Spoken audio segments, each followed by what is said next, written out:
This is Morning Juice. Sports, insight, and great storytelling.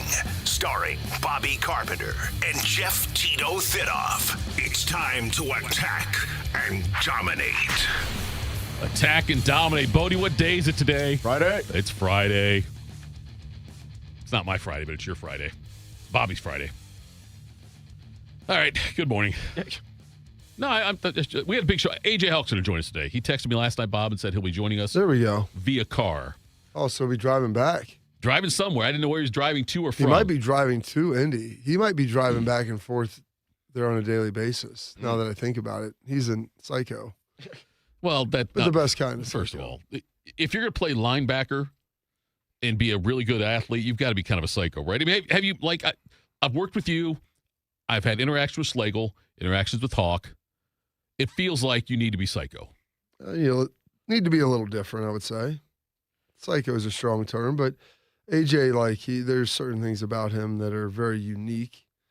And, him driving back and forth.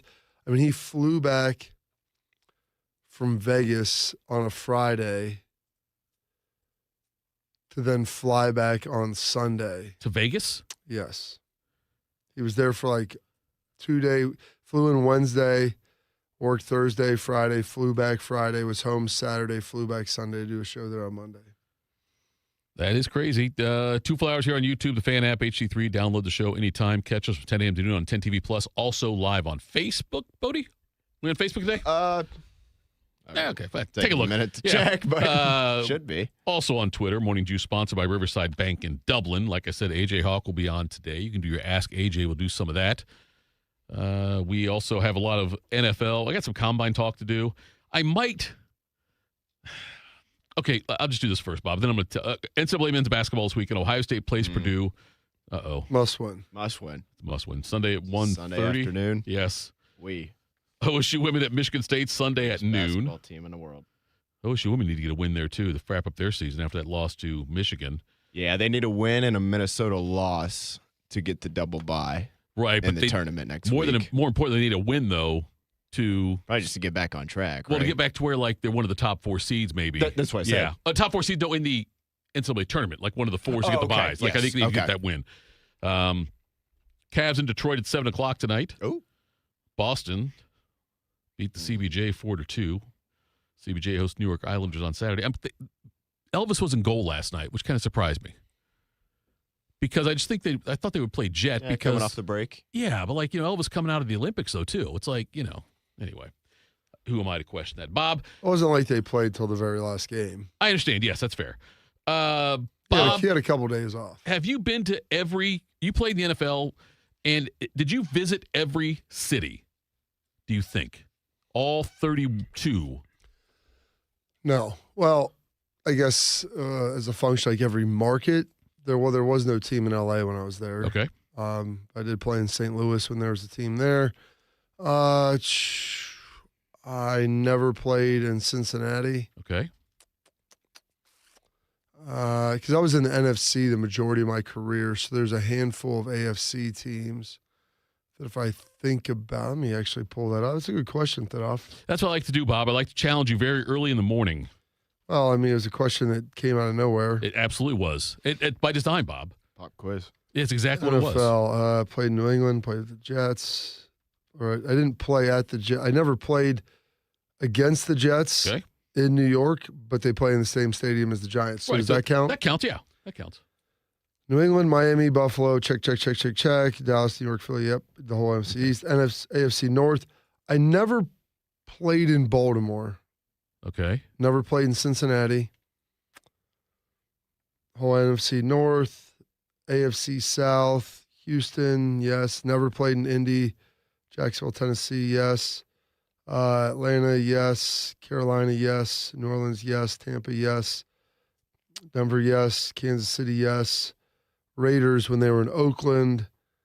Chargers, not regular season, but preseason. Okay. Arizona, Rams when they were in St. Louis.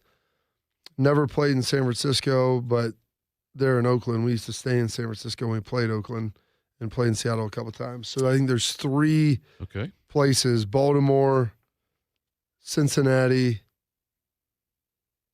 San Fran. Did I mention, was there one more? I think. And right. Indianapolis. That's Okay. the 4. Do I you know? didn't work out at the Combine, so I worked out in the stadium that they played in when I was there. Do you know who Jamie Gertz is? I have no idea who that is. Okay, Jamie Gertz she was the actress who played in the Seinfeld episode with the toilet paper. Can you spare a square? Does that ring a bell? The fact that you know the names is mildly disturbing. No, but- Jamie Gertz though that's the actress's name. She was also in. No, I'm not talking about the actress. Oh. I'm talking about the fact that you referenced the exact Seinfeld Yeah, what? I watched a lot of Seinfeld. episode. I get Okay, that. she was also in Lost Boys. She was also in Less Than Zero. She was in Twister. She was the girlfriend of. Yeah, I know who she Okay, is. she's the principal owner of the Atlanta Hawks. Her husband really owns it, but she's referred to as the principal owner. Good for her. Okay, the reason I asked you this, so you've played in Atlanta. If I say to you Magic City, what do you think of? It's the strip club. They have great wings, whatever you want to say. Okay, that's what I want to make sure I prefaced all of this with you because I mean, I could tell you. Go ahead. can you tell me anything about I've never been there. that's okay. The Atlanta Hawks are having a Magic City celebration night People say the wings are great. on March 16th when they host the Orlando Magic. They are going to be honoring the strip club Magic City. It's supposed to be pretty big, legendary. I've even said. Some would say? It's the famed Nobody strip club does that- it better. to celebrate the iconic cultural institution. The Hawks are playing a night filled with Cultural institution. that's what Jamie Gertz called it. Good for her. She gonna take a couple twirls up there. A night filled with food, including the club's famous lemon pepper wings, That's what they've said. along with music and exclusive merchandise. When the Buckeyes played down there, I joked with everybody about going to get some wings. But you never did. No, No. I'm not a big strip club guy. You don't have to be a wing guy. This collaboration and theme Not a night big is eating guy with naked boobs in front of my face. that's the best way to eat, Not a Bob. big strip club guy, but I will take an all-you-can-eat breakfast meal anytime, wait. anywhere. Okay, that's your poll question, Bodie. Okay. That one would get Okay. All revoked. right, here we go. It's also sponsored now, so That's maybe. fine. This collaboration theme night is very meaningful to me after all the work we did to put together Magic City and American Fantasy, which is a documentary they did. Jamie An had American recorded. fantasy. Yep. The iconic Atlanta institution Fantasy, you get the best of me? has Chris made Cross? such an incredible impact on our city and its unique culture. The unique culture in Atlanta is one thing I would say. She was Not one- really a city for me, but city for some. There was a 5-part Stars docuseries on Stars, Magic City and American Fantasy, that explored the club's Who history. watches Stars, by the way? I don't know about that, apparently. And in its place in both hip-hop and black culture. That's what the article says. Okay. The Hawks are also bringing in Atlanta native T.I. to perform at halftime. And there'll be a special live Whatever you pregame like. recording Bring That's- them out. Bring them out. of a That's what's it- podcast about the club and its impact on music, culture, and sports. Yeah. Magic City will be serving 2 versions of the lemon pepper wings, Yes. including the ones named for Is Lou former Williams going to be there? Hawks guard, the one named for former Hawks guard Lou Williams. Yeah. Nice. Yes. Broke out of the COVID bubble just to go get some of those wings. T.I. had a quote in the article, too. You can do whatever you like. We doing this for the city. Magic City. Not for Atlanta, but it's for Magic City. Bob, are you Maybe so- that should be Atlanta's nickname. Like, like they call Seattle the Emerald City. They call Cincinnati the Queen City. Start calling Atlanta the Magic City. Oh, Lala just texted me. He said, this is clever. Poll question. P-O-L-E. That's pretty clever, Bob. Well Love the done. listeners. That's well done by Lala. That's a good one there. Poll question. Do a poll question and a poll question, Bodie. We can do both. Who's stopping us? Sure. Well, Right? actually, Magic City. Are you surprised, Bobby, that the city of Atlanta is honoring a strip club at a basketball game? I'm just sad they don't have Jermaine Dupri and Ludacris out there. Look, Luda. they'll say it 3 times. He could show up. Who knows? I bet. I mean, T.I.'s Jermaine there. Dupri had a song called Welcome to Atlanta. Well, he was on it with Ludacris, I guess. Yeah. Welcome to Atlanta where the players play. I mean, Yeah, that came so out when good. I was in high school. That was a big deal. They even had a remix. Diddy was in the remix. Was it- Was there a radio edit? Was there an extended version? Was there a No, it was him, Snoop, Diddy, and now they all had their own. It was great. Diddy? That's why I learned about what the Freaknik was. I'm not. It's not. It's a real I thing. understand, Bob. Do you guys know what the Freaknik is? No idea. I've heard Freaknik. I don't know Okay, what it you is, guys though. have no clue. See, culturally, you've lived for you going to Brookhaven, I'm surprised that you wouldn't have some access into that, but this is the beauty of playing in the NFL. Let's get to today in history. We can talk about what the Freaknik is after this. Maybe it's you in laugh Today in at History. it, but if you want to talk about Magic City being a cultural Yes. thing, I mean, they talk about Freaknik and Welcome to Atlanta. Here we go. It's something else to tell you about the new Motown. People come Time to visit, get they move down smarter. here. Morning Juice presents Today in History. Here's your professor, Bobby Carpenter. All right, Bob, let's get freaky. And say we had the Freaknik. That's get when the city used to be real sick. Ooh. I think we're looking up Freaknik while you're doing the No, you're not allowed. You're not allowed to look it up. Okay, You can look it up later. I'll look it up. I've looked up. Anthony Gonzalez and I had a long conversation about the Freaknik because I didn't know what the Freaknik was. I knew it was referenced in a song. Just don't vacate any wins. Go ahead, Bob. There's no vacations going on here. It is Friday, the last Friday of the month, February 27th.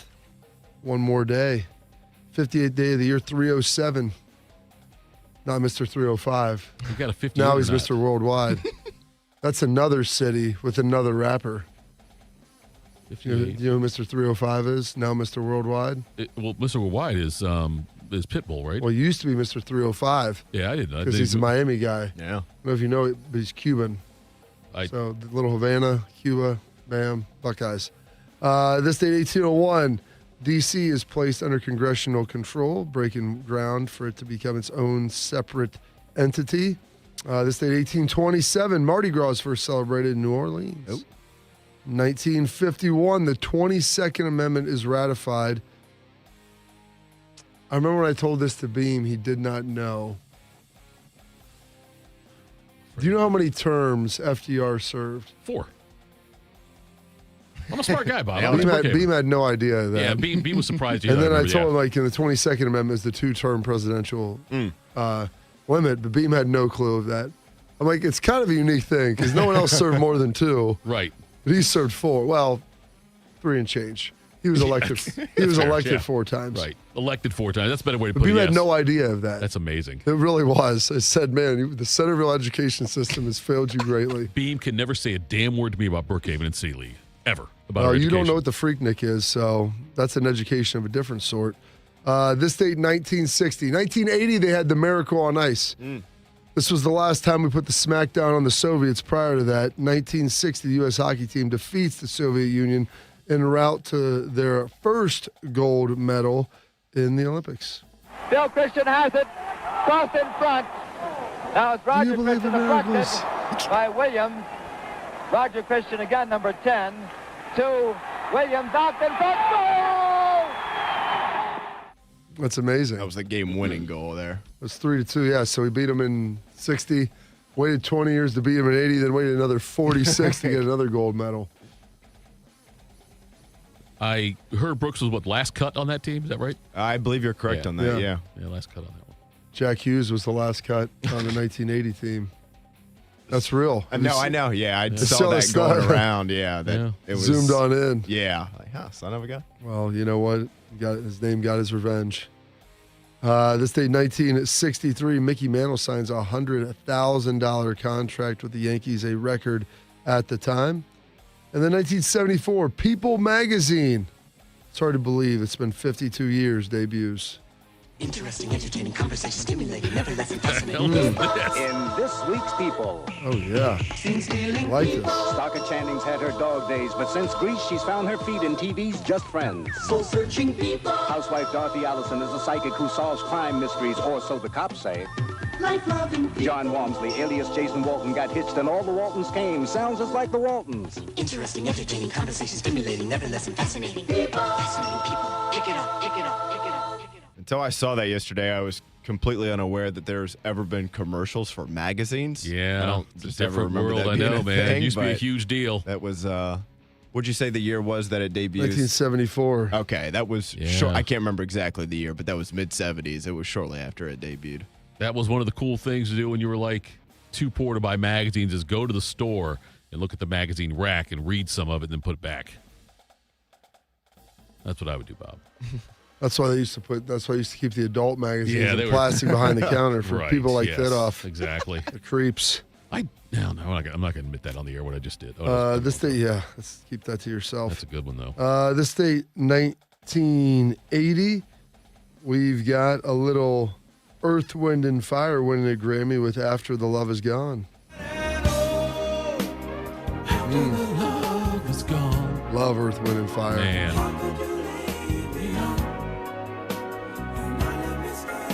Saw him in concert at the Ohio Theater, I Is think. that a question, Burgundy? No, or I'm a thinking stand? about it. I'm saying, but it was a Vets Memorial. Was it Vets Memorial? I saw him in concert. I don't That was know. great. I wasn't there you with weren't there. you. You weren't there. It was fine. It was with contestant number 1. That's good. This day, same day, Michael Jackson wins his first Grammy in the R&B category for "Don't Stop Till You Get Enough."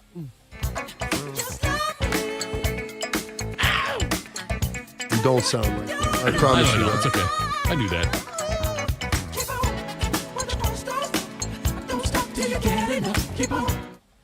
Michael Jackson disco action. This day, 1988, Bonnie Blair wins the 500 meters in the Olympics, setting a world record with 39.1. On this day, 1992, Tiger Woods, at 16 years old, becomes the youngest PGA Tour golfer. On the tee from Cypress, California, amateur Cypress Tiger Woods.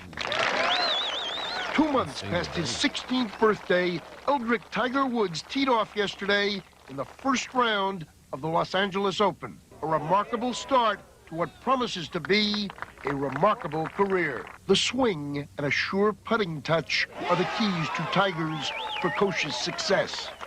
He impressed the hell out of me, and I think he's going to be a great player. Woods, who says he won't turn pro for 6 years till he finishes college, could become golf's first black superstar. That Could guy be. that said, "Oh, he impressed me," that was John Daly. Really? Yeah. That's good. Now, come on, Tiger. Come get a beer and a cig with me. Go to Hooters. Also, great place for wings. That's what I heard. Chicken Some breast, hold the chicken. Yeah, some birthdays Milk. today. Legendary American author John Steinbeck. Steinbeck wrote Grapes of Wrath, East of Eden, Of Mice and Men, many others. Born on You this read any of those? All 3? I've never read East of Eden. It's a long read. Grapes of Wrath is a long read, but I had to read that. Is it our good? summer reading. They actually made a movie about it. I read most of the book, watched some of the movie, or watched it was in black and white. It's good. It's about the Depression. And then Mice and Men, which is also kind of a Depression era book, which is when he was writing, which was in the 30s. To Steal a Line from Norm Macdonald, they made a movie about Grapes of Wrath, but it's called Ernest Gets Depressed. Oh, okay. I thought he was going to make an OJ joke after that. No, he never convicted, Bob, of the murders. A different juice of wrath, if you Yes. will. Born on this day, 1919, Mr. Red Sox, Mr. John Pesky. There were a lot of you here today that never saw me play, but I appreciate you being here. But I just want to say thank you to you fans. You're the greatest on the earth. We've had some great ball players around here, and you received them with great affection. And we got a new group of guys now. We got Veritek. We got all those young guys. I can't remember their names. At my age, I'm lucky I can remember my own. But however, I want to thank every one of you who come here. Keep coming back to Fenway Park, and we're going to win again this year. I need another ring. I love it. John Pesky. Joanne Woodward turning 96 today. And Elizabeth Taylor, born on this date in 1932. Without a treaty of alliance with Egypt, you could not hold the territories under your command. True? Possibly. Then, Lord Antony, you come before me as a suppliant. If you choose to regard me as such. I do. You will therefore assume the position of a suppliant before this throne. You will kneel. I will what? On your knees. You dare ask the proconsul of the Roman Empire? I asked it of Julius Caesar. I demand it of you. Cleopatra. Yeah. Coming strong right there. She's married like 8 times. Well, listen. She was married like 8 times, and then one guy 2 or 3 times. There you go. Okay, so really, Yeah, I know. 5. Yeah, that's fine. It's her favorite mistake. Raymond Berry, the 2-time Super Bowl champ, 6-time All-Pro with the Colts, coached the Pats, turning 93 today. In 1958, Berry emerged from relative obscurity to earn recognition as one of pro football's elite performers. In an epic contest, Berry caught 12 passes for 178 yards. Both were postseason records and helped the Colts beat the Giants in sudden death overtime. The game propelled pro football and Raymond Berry into the national spotlight. Intangibles, I now realize, are just as much a gift as strength, speed, all that. I just love to play the game, and I love to play it right. It really ticked me off to not have top performance. So I was set on go all the time, looking for ways to get better. Set on go all the time, looking for ways to get better. Turning 66 today, the lead singer of Lynyrd Skynyrd, Johnny Van Zandt.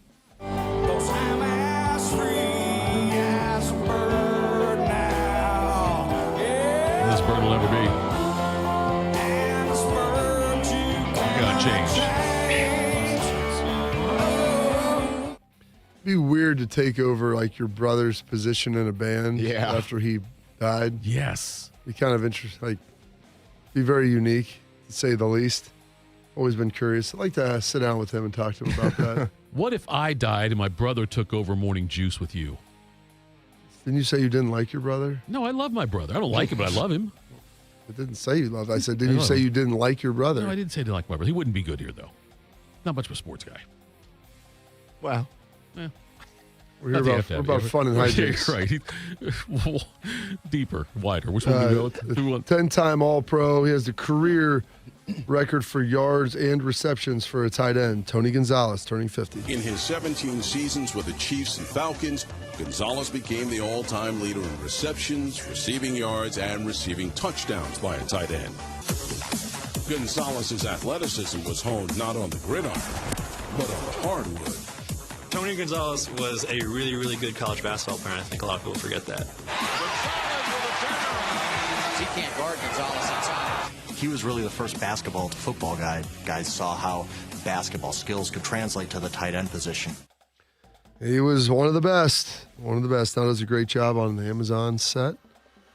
Turning 45 today, one of the best voices you ever hear. One of the great renditions of "Oh Holy Night," sang by Mr. Josh Groban.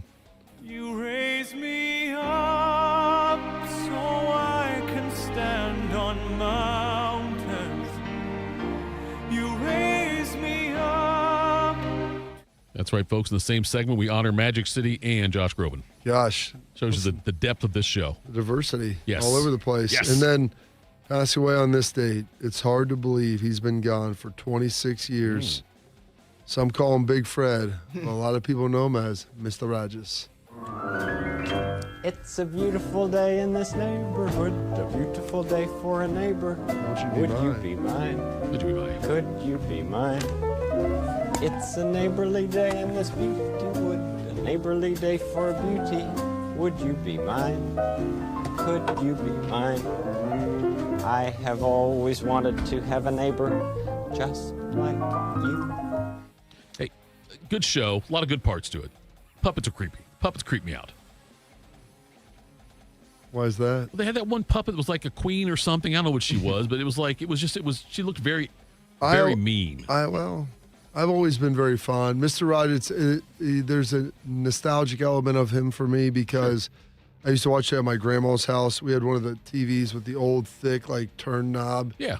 I mean, we'd sit there and we'd watch that upstairs while my mom was like GCing our house down the road. So I'd sit there with my grandparents all day and after I'd get home from school and watch Mr. Rogers.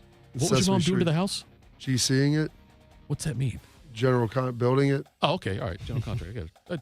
I was thinking general cleaning. I was thinking, I didn't know what GCing meant. Building it. So, gotcha. Yeah, so that was that. Some holidays and observances today. We have International Polar Bear Day, which my wife bought me a polar bear for Christmas one time. National Protein Day, National Retro Day, No Brainer Day, Pokemon Day, and Big Breakfast Day. And those are your historical events, your birthdays, your passings, your holidays, and observances for this date, February 27th, the 58th day of the year, and 307 days remaining in this 2026. Can you well, that was always general. Sorry, but bought your polar bear? What? Yeah, for like $500, you could sponsor a polar bear. So sponsored one. There's a polar bear running around up there somewhere. I'd like to think he's mine. You don't get to track it? Like it doesn't have like a chip in it where you can see where it is? They put a collar on him, though. Does it say BC? Return. Yeah, say general or BC? Has my, that way, you want to make sure that, if he gets lost and you go to the pound, they take him back to you. So your polar wife... bears are are the meanest, aren't they? They say. Well, they're probably the hungriest. So fair, true point. I thought it was like you're gonna sit there and tell me like, who would you get mauled by? Rather a grizzly bear or a polar bear? Pretty sure it's about the same.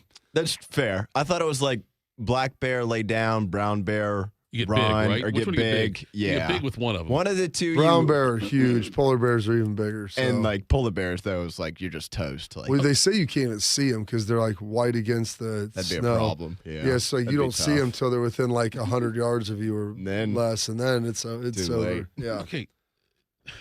I love Courtney. Not the way you love her, but I love Courtney. She spent $500 to give you a polar bear, sponsor a polar bear. Yeah. Look, that seems like kind of a lame gift, Bob. No offense. offense. I have a certificate of ownership. I understand that, Bob. But I'm just saying. They say sponsorship. I like to think it says ownership. Okay, ownership. So you're telling me this year I could print up fake certificates and give everybody that I know. It wasn't a fake certificate. It was through like the American Wildlife. The Human Fund. Yeah. Okay. I'm just saying, Bob, if I'm going to spend $500 on a gift, I'm going to give my wife something that's $500. It was the preservation of a polar bear. Looking back, would you rather had something else? Dude, I'm a tough guy to buy for because I'm not, if I really need something, I buy it, and I'm not into a lot of nonsense.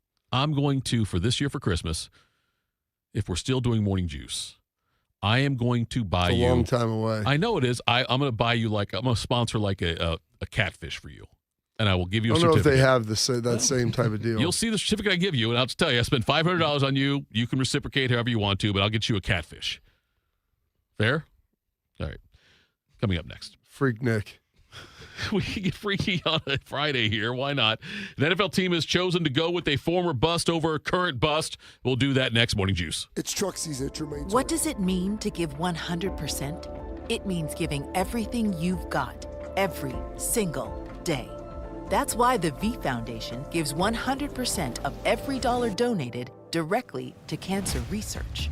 So no matter what you give, we give 100% for life-saving research victories, 100% to making new discoveries that lead to innovative treatments, 100% to groundbreaking cancer research that could one day save someone you love. We know cancer research is working. Over the last 30 years, an estimated 4.5 million lives have been saved thanks to game-changing research breakthroughs. But there is more work to do. That's why the V Foundation gives 100% of every dollar donated directly to cancer research. We will always give 100% to accelerate victory over cancer. Don't give up. Don't ever give up. Donate today at v.org. Once there was a man who couldn't stand. A mom who couldn't wait. A scientific community that said it couldn't be done.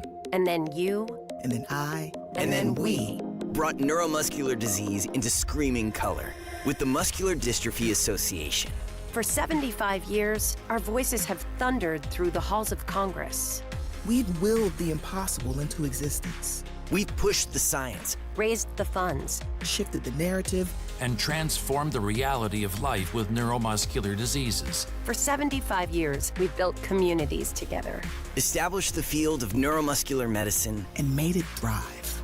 Call that a legacy. Call it impact. Call it momentum. Just call it ours. Because it's the generations of community heroes that give MDA the strength we have today. And until neuromuscular disease is a thing of the past, you couldn't stop us if you tried. Join us and celebrate 75 years of breakthroughs at MDA75.org. Wounded Warrior Project helps post-9/11 veterans and their families realize what's possible. With support and resources that bring warriors together and empower them to become stronger, both inside and out. It's possible to begin healing. To get the help you need. To find peace. And as each Warrior's needs evolve, so do we. Because these last 20 years are just the beginning. Learn more at woundedwarriorproject.org/possible.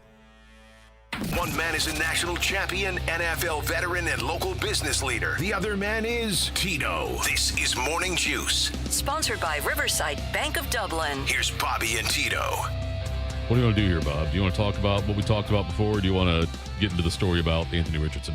Up to you. Dealer's choice.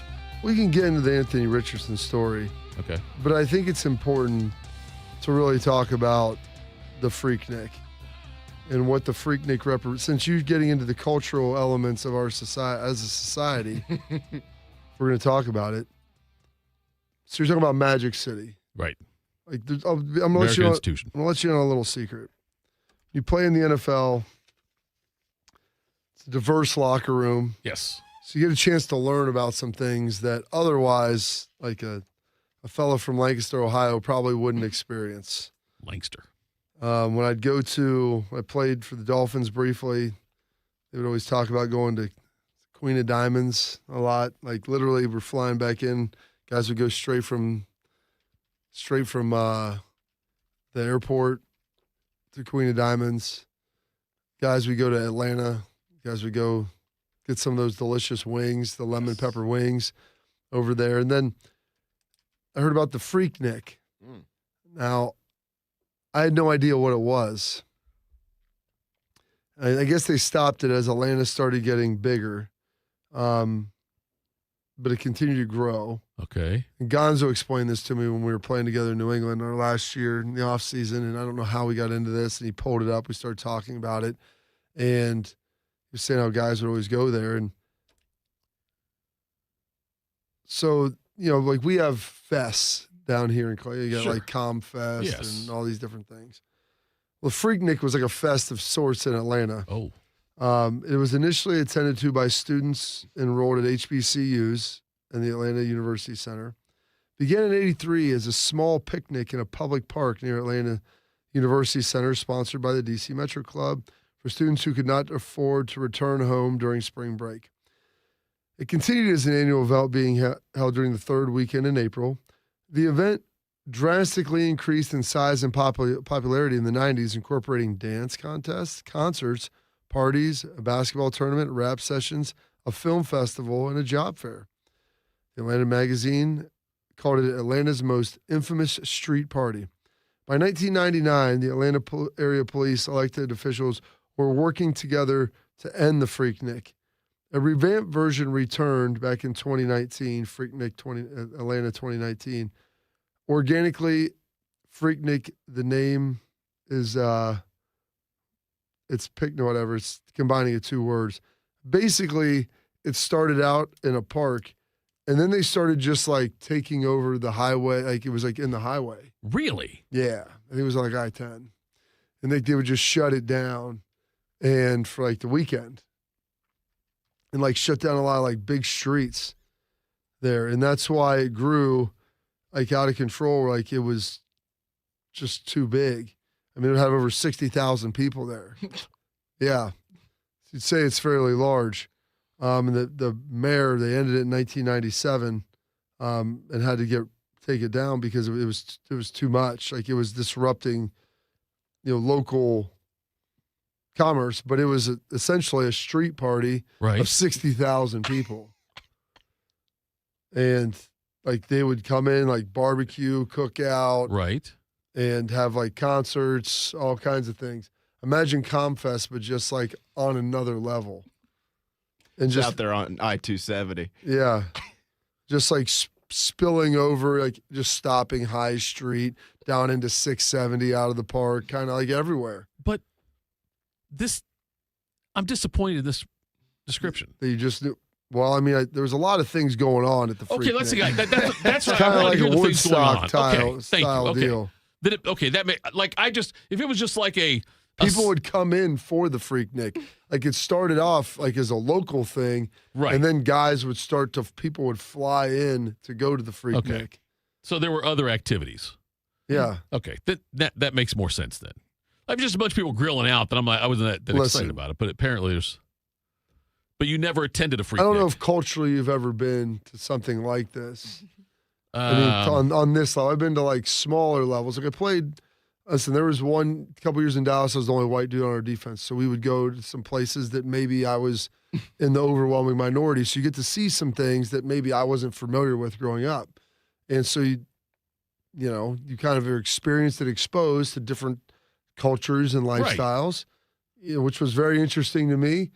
And so I guess I have an image painted in my head of what having not gone to the Freaknik, of knowing at a small scale going to something and then knowing what that would look like extrapolated to 60,000 people. Okay. I feel like I had some of that I feel exposure. like you should have. You went to Brookhaven. I went to Brookhaven. No, I had some of that, I think. I would say. I just Googled, though, can a white person attend an HBCU? Yes. I know they can. I didn't know that. My brother got offered a job when he was coaching at HBCU, and I was asking him, like, how does that work? He said, what do you mean? They're hiring me? Yeah. And I was like, really? He goes, yeah, they said they need a couple white coaches on the staff. And I'm like, do you recruit white players? Like, I was just, I mean, I don't know. Yeah, I just Googled it, Bob. And he's like, yeah, you can recruit whatever. He goes, I think their coach made the comment, we need kickers and punters too.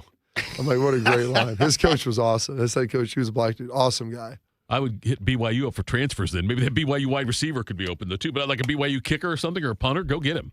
As the event became more popular in mainstream black culture, a more diverse group of black visitors from all regions of the United States, Canada, the Caribbean, and Europe came to participate in it. Some of these visitors even decided to make Atlanta their new permanent home. Yeah, when people come visit, they move down here. As it peaked in the mid-'90s, the event attracted well over 250,000 people each year. Okay, also 60 I undersold it. That's right, yeah. Undersold it. You miscounted, Bob. 250. The number I saw was 60. I didn't get to the 250. Here you go. How about this, though? This is the positive in it all. Also, the event was a major economic stimulus for the Atlanta area. It is estimated by 1994 the economic impact reached $20 million. So, well, here's to go on. Bring it back. As the Freaknik grew, local homeowners and business owners' attitudes toward it began to change and become negative. It was challenged by Atlanta business, neighborhood associations, bar owners, community leaders. Additionally, reports grew of sexual assaults, public indecency, other public safety concerns. When the event was active, under pressure, the mayor had to crack down on it. Much larger police presence created tension and discomfort. Roadblocks were placed on freeway exits that led into Atlanta after city leaders took these measures to curtail the Freaknik's accessibility. Its popularity faded. The event moved east from Atlanta to Memorial Drive to DeKalb County in Georgia. I will, first of all, DeKalb County didn't like it very much there after a while. Public indecency is in the eye of the beholder, by the way, because there's sometimes like if someone's doing something publicly indecent, it's bad and it should be a crime. But if someone else is doing it, it actually might be kind of pretty. It might be something. It might be art, Bob. And by the way, there's nothing on this station more. I'll tell you what, nobody else here is talking about the Freaknik today. I'm just saying, the three white guys talk about HBCUs and the Freaknik, I think that right there is unprecedented. Well, I had people educate me on the Freaknik. I understand. So teammates of mine that I played with, I started asking guys about that, and then they outlined it all of what it was. In March of 24, Hulu released a documentary called Freaknik, The Wildest Party Never Told. Is Freaknik N-I-K or N-I-C? N-I-K. It's N-I-K? Okay, just want to make sure. All right. Yeah. Do you think if I went to Freaknik this year, Bob, would I fit in? No. Are you sure? It's amazing that you went to Brookhaven with some of the things that you say and just your view on life. Oh, no, listen. Freaknik wasn't really a big thing when I was in high school, Bob. I was 2 Live Crew. I get that. Okay, I was a different generation of Freaknik. I wasn't called Freaknik, though, at the time. But I got down with my bad self, bro. Coming up next, Quick Hitters Morning Juice. I always tell people I was the luckiest guy in the world. I wanted to be an Army man or a fireman, and I got to do both. As a firefighter, my job was about saving lives. I never thought one day I would be fighting for mine. After spending his career answering the call to save others, Ken was diagnosed with ALS. Now he's facing his biggest battle, for more time. For 70 years, Muscular Dystrophy Association has been answering the call to help people live longer and more independent lives. MDA means to me hope. MDA is leading the way for people living with ALS, muscular dystrophy, and other neuromuscular diseases by accelerating research, advancing care, and advocating to empower families like Ken's. I wouldn't be living as good of a life with ALS if it wasn't for MDA. MDA is helping people live stronger and love longer. Learn more at mda.org today. Hey guys, 13-year NFL veteran and Super Bowl champion Jason McCourty here, and I'm the Innovation Ambassador at FAIR, Food Allergy and Research Education. I would say the most challenging thing as a parent of a kid who has a food allergy is probably the ignorance that I myself had in the beginning. I didn't know what anaphylactic shock was. I didn't know the dangers, let alone the things that she needed to be able to have a normal life. When you go to drop your kid off, and every single time in the beginning, we'd have to go through everything she was allergic to. Preparation is everything. And me, for playing football for 13 years, it was all throughout the course of the week. It's getting ready for game day. When you're on the field, you're playing for your fans. At home, you're playing for your family. My playbook, read labels, keep it allergy friendly, and have an epinephrine nasal spray as a backup plan. Because when my family's safe from food allergens, that's the real victory. Visit foodallergy.org to learn more. Tito invited the new Russian family who moved in down the street to watch Rocky IV. It did not go well. I must break you. This is Morning Juice. Do you need a bank that truly values local business in this town, the opportunity to work alongside them as partners, whether you're a small business or a large operation? Riverside Bank of Dublin, they've got the right tools for the job. Riverside Bank of Dublin has the experience of working right here in Central Ohio. They understand the business climate in our area and will help you reach your goals. So whether you need an SBA loan to get your business off the ground, a line of credit to keep your business running smoothly, or equipment financing to get your business up to scale, Riverside Bank will tailor a solution that fits your needs. Visit them at riverside.bank or stop in to get to know them at 6300 France Road. Riverside Bank of Dublin, member FDIC, equal housing lender. All right, Bodie, take over. Morning Juice presents Quick Hitters. All right, fellas, happy Friday. Happy Friday. Best day of the work week. We'll start with the teased segment. Yes. Before we got into much more important discussions. The Colts, they have given quarterback Anthony Richardson Sr. permission to seek a trade. His agent told ESPN on Thursday the latest twist in the young player's complicated career. That's how ESPN calls it. I would just call it disappointing, frankly.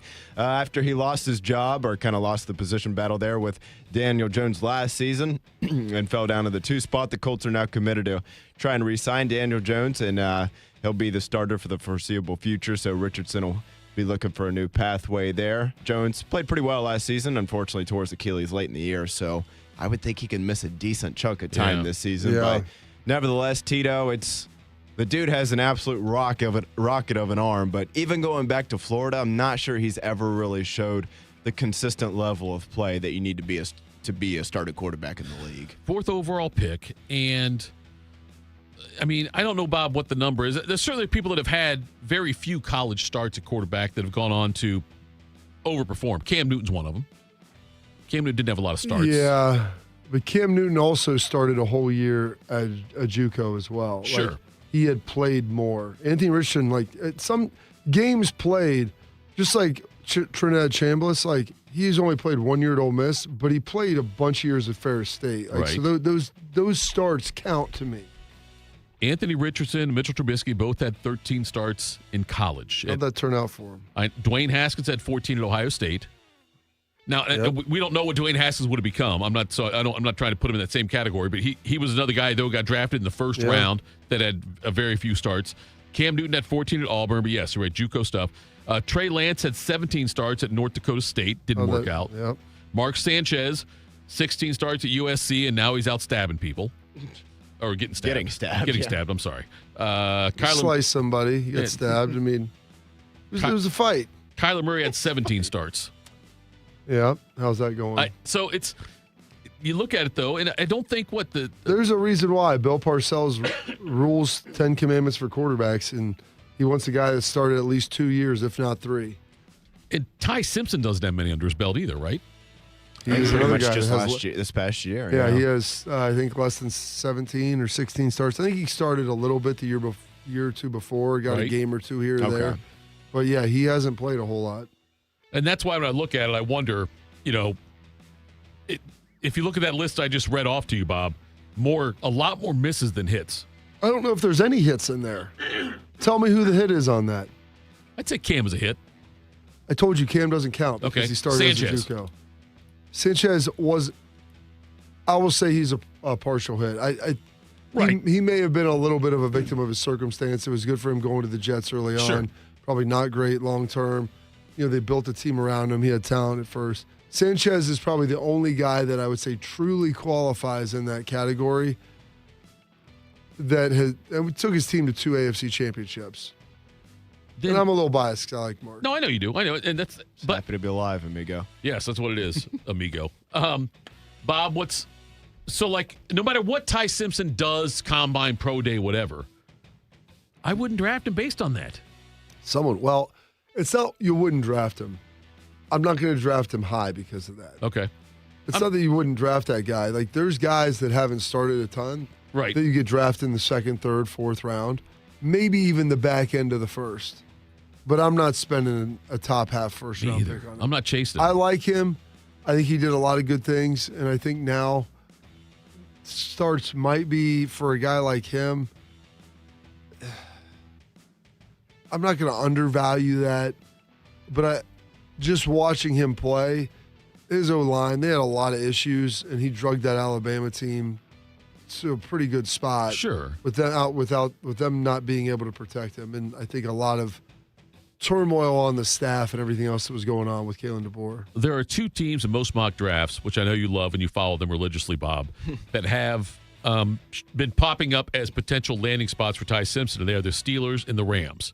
Steelers because they need another quarterback, obviously, but they might need another quarterback. I still think Will Howard could be good. And the Rams because Matthew Stafford's life as a quarterback is coming to an end. Sounds morbid, didn't mean it that way. But I would think those teams that are more of a win now kind of mode should address other things than take a chance in the first round on a Ty Simpson. So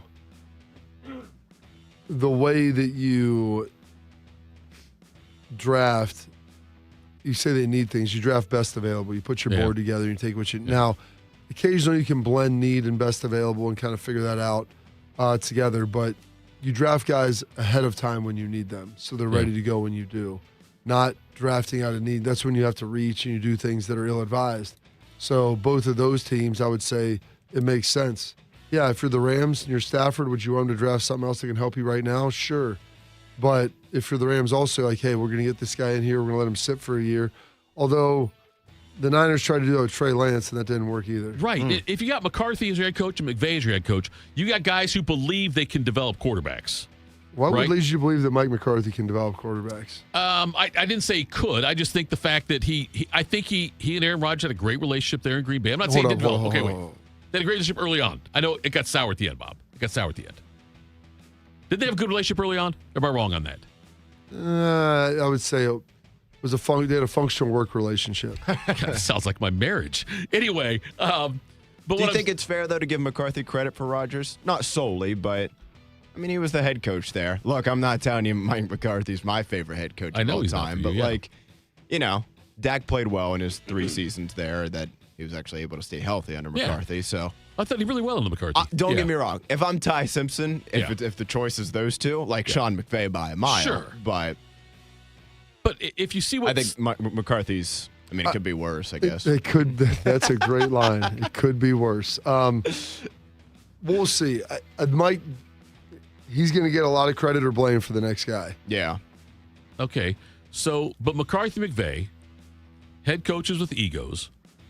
And if you look at what's happened in the NFL lately with Daniel Jones, with Sam Darnold, you can get guys that bust somewhere else, bust somewhere else, I should say. And then you can reconfigure them into your system, and they can be good. I would rather, if I were the Rams or the Steelers, I would pass on Simpson in the first round for sure. I'd pass on let somebody else draft Simpson, and I would instead search out maybe a young quarterback who maybe flamed out somewhere else. I don't know if Kyler Murray's the answer on that one. Flamed out somewhere else, so that you can I would much rather have Kyler Murray than Trent Richardson. Or not Trent. Then Anthony Richardson. Anthony Richardson. I'd rather have more Actually, both statements are right there, Bob. Yes, I'm with you. I'd rather have Kyler Murray than Anthony Richardson. But if you're someone who believes that you are a quarterback whisperer, then Anthony Richardson is probably a better option than Simpson from Alabama, right? No. You don't think so? No. I don't even think, I think Simpson was better at Bama than Richardson was at Florida. That's not even close. Yeah, I think so too. Yeah, I agree with that. But so at this point, I wouldn't use first-round capital. If I give you a first-round pick and Richardson or Simpson, what do you want? Well, first-round capital is different. I'm not spending, I told you, the top half of the first round. But if you give me the 24th pick, if I'm the Steelers taking Simpson, I feel a lot better about that. All right. And the thing with L.A., too, the Rams, is they do have two first-round picks. They have the 13th pick and then the 29th pick. Like those picks. So, exactly. Picks, man. But it's like, do you want him at 13? Probably too rich. Does he fall to 29? Not sure. But if he's there at like 23, 24, you could trade up and go get him. Like that, I don't think that's the worst thing in the world. Yeah. That's why you have a point on your board.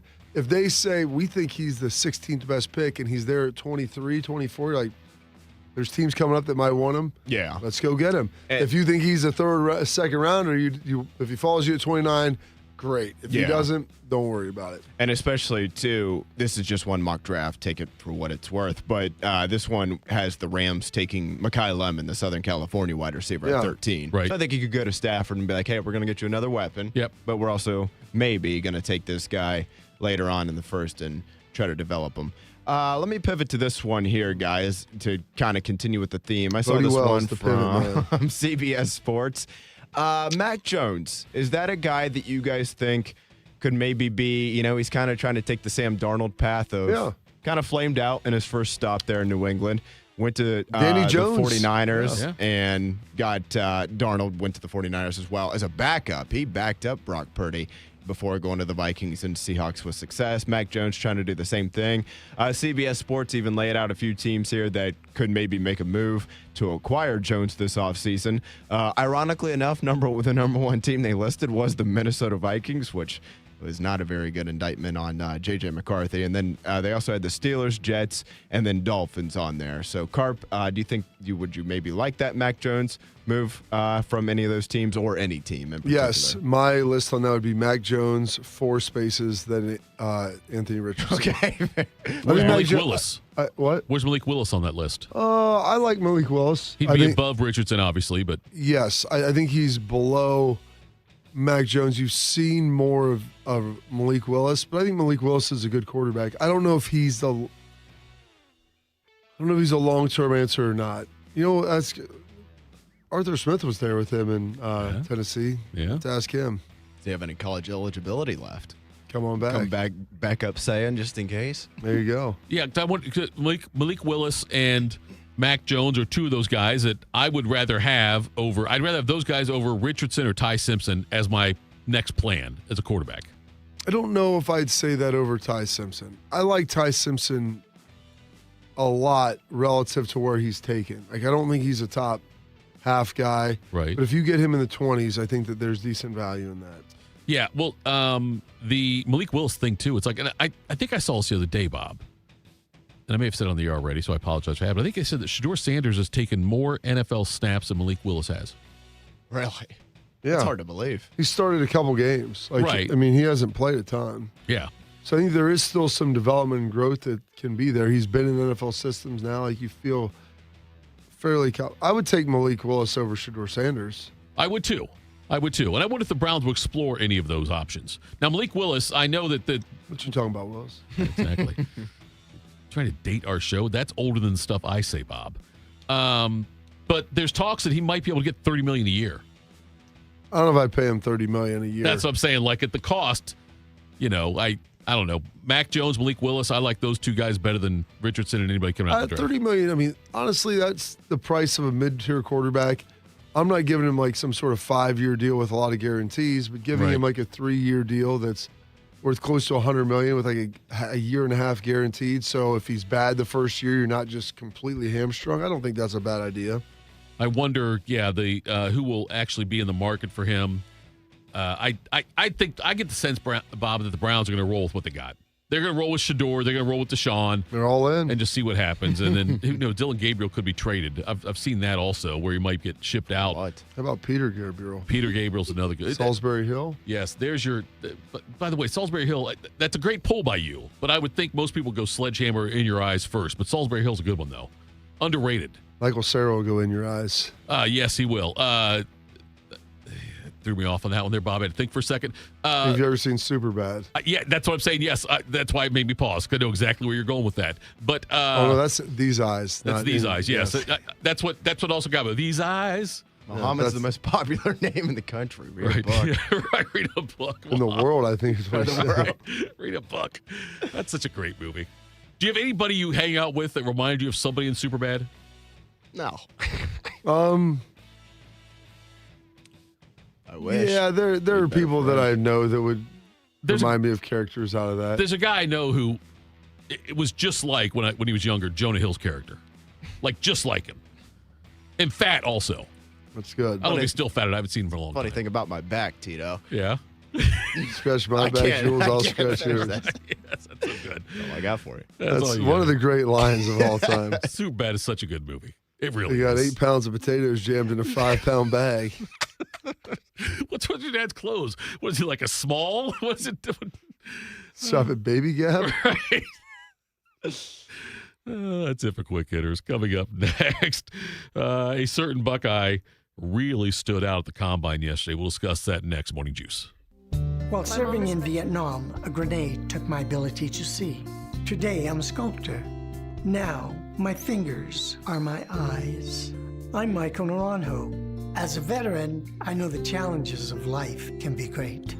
In my art, turning a lump of clay into something beautiful, that is worth doing. Life is like that. We each must use what we can to make things better.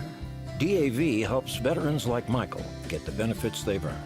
They help more than 1 million veterans every year in life-changing ways. Now, I show others how they can create something with their own hands. I know it can do a lot of good. With support from DAV, more veterans can shape their lives into a thing of beauty. My victory is bringing beauty into the world. Michael Naranjo, may your victories inspire many more. Support more victories for veterans. Go to DAV.org. Ms. Fernandez, what are those tiny things? Those are what we call amoebas. You can only see them through a microscope. Wow. Today's students are tomorrow's great thinkers and innovators. But right now, there's a funding crisis in public schools. Millions of kids go to schools that don't have funding for books, computers, and so much more just because of where they live. You can help change that. Donors Choose is a nonprofit that lets you support students and teachers in your community and beyond. You choose which supplies to support. You could provide first graders with pencils and paper, or other students with their first chapter books, help a music class get a guitar. You could even supply a classroom like mine with a science project. But what you're really giving is the moment that sparks a brighter tomorrow. To learn more, please visit DonorsChoose.org.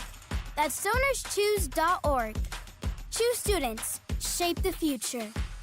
Proud to be your go-to sports addiction. WBNS, WBNS-FM, HD3 Columbus. The Fan 3, Ohio sports destination.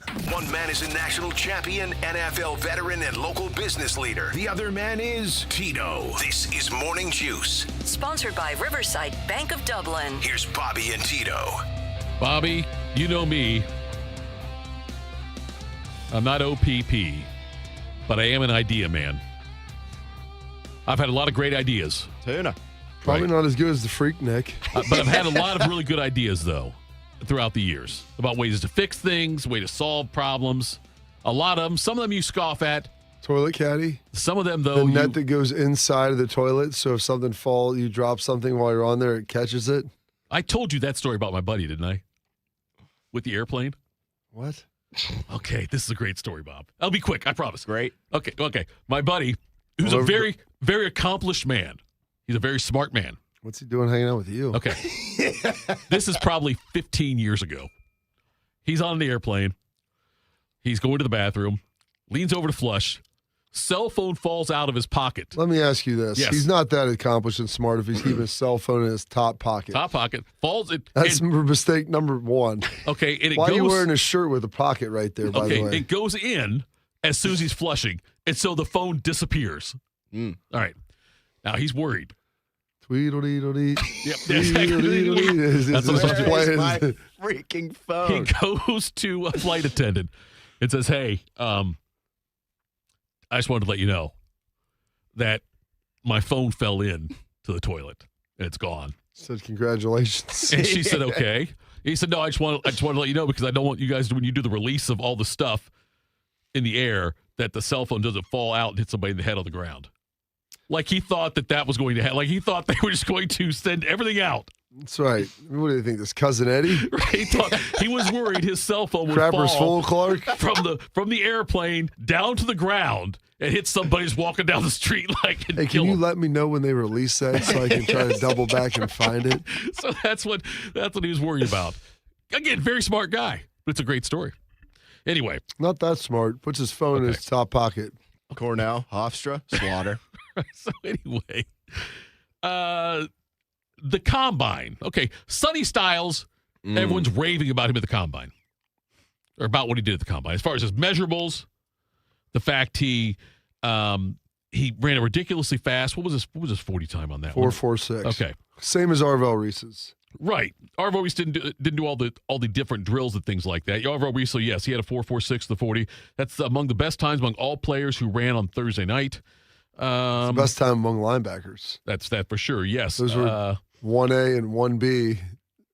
He had Sonny Styles had a 42.5-inch vertical. Or no, that's up to Calvin Johnson had. Yep. And yes. Yeah, so 11.2 broad jump. Yes, it's amazing. Now, my question to you, Bob. I'm going to fix the Combine. Is it broke? Yes, it's broken. Let me tell you why. Every drill you do, every event you do, the 40, the cone drill, the broad jump, whatever, everything you do, Bob, do it in full pads. Why? Because that's how you're going to play. You're going to play in full pads. Look, you can run that 40 as fast as you want, Chris Johnson, whatever. I want to see you run it with pads on.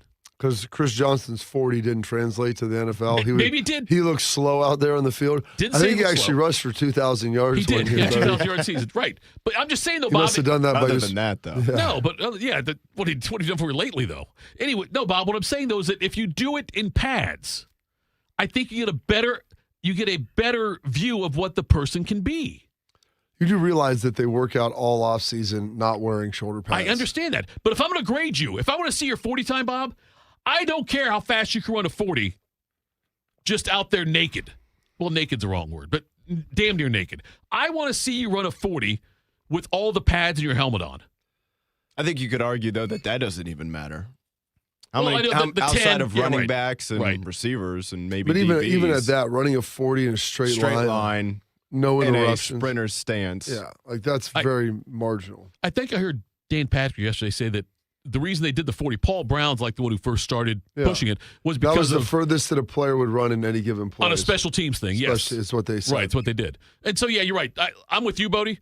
As far I don't care what an offensive lineman does in a 40. I want to see what he does in a 5. Like just a 5 second or 10 Well, second that's why thing. they have the 10. I understand, but I'd pay more attention to that though. The 40 gets all the wows because of the numbers. Fun, though. But I would do it in pads. Yeah, I just think, though, like that.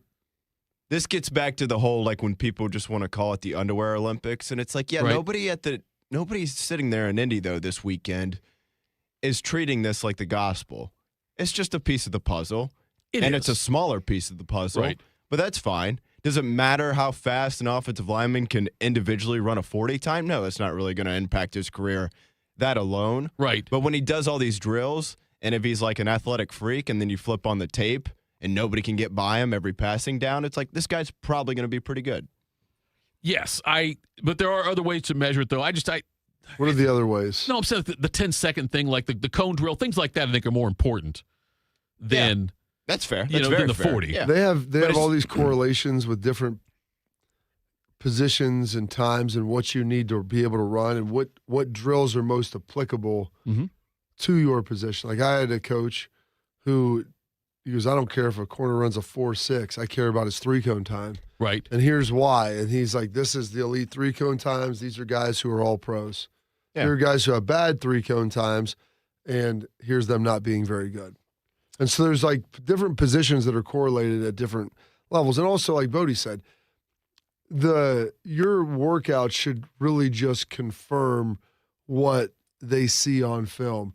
What it helps with is if you might be a smaller school guy, which really doesn't exist anymore because those guys just continually transfer up. Right.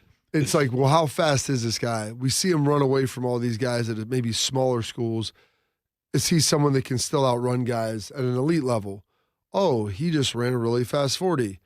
Yes, he must have legit speed, not just better speed than the guys he's playing against. So that's what that kind of does.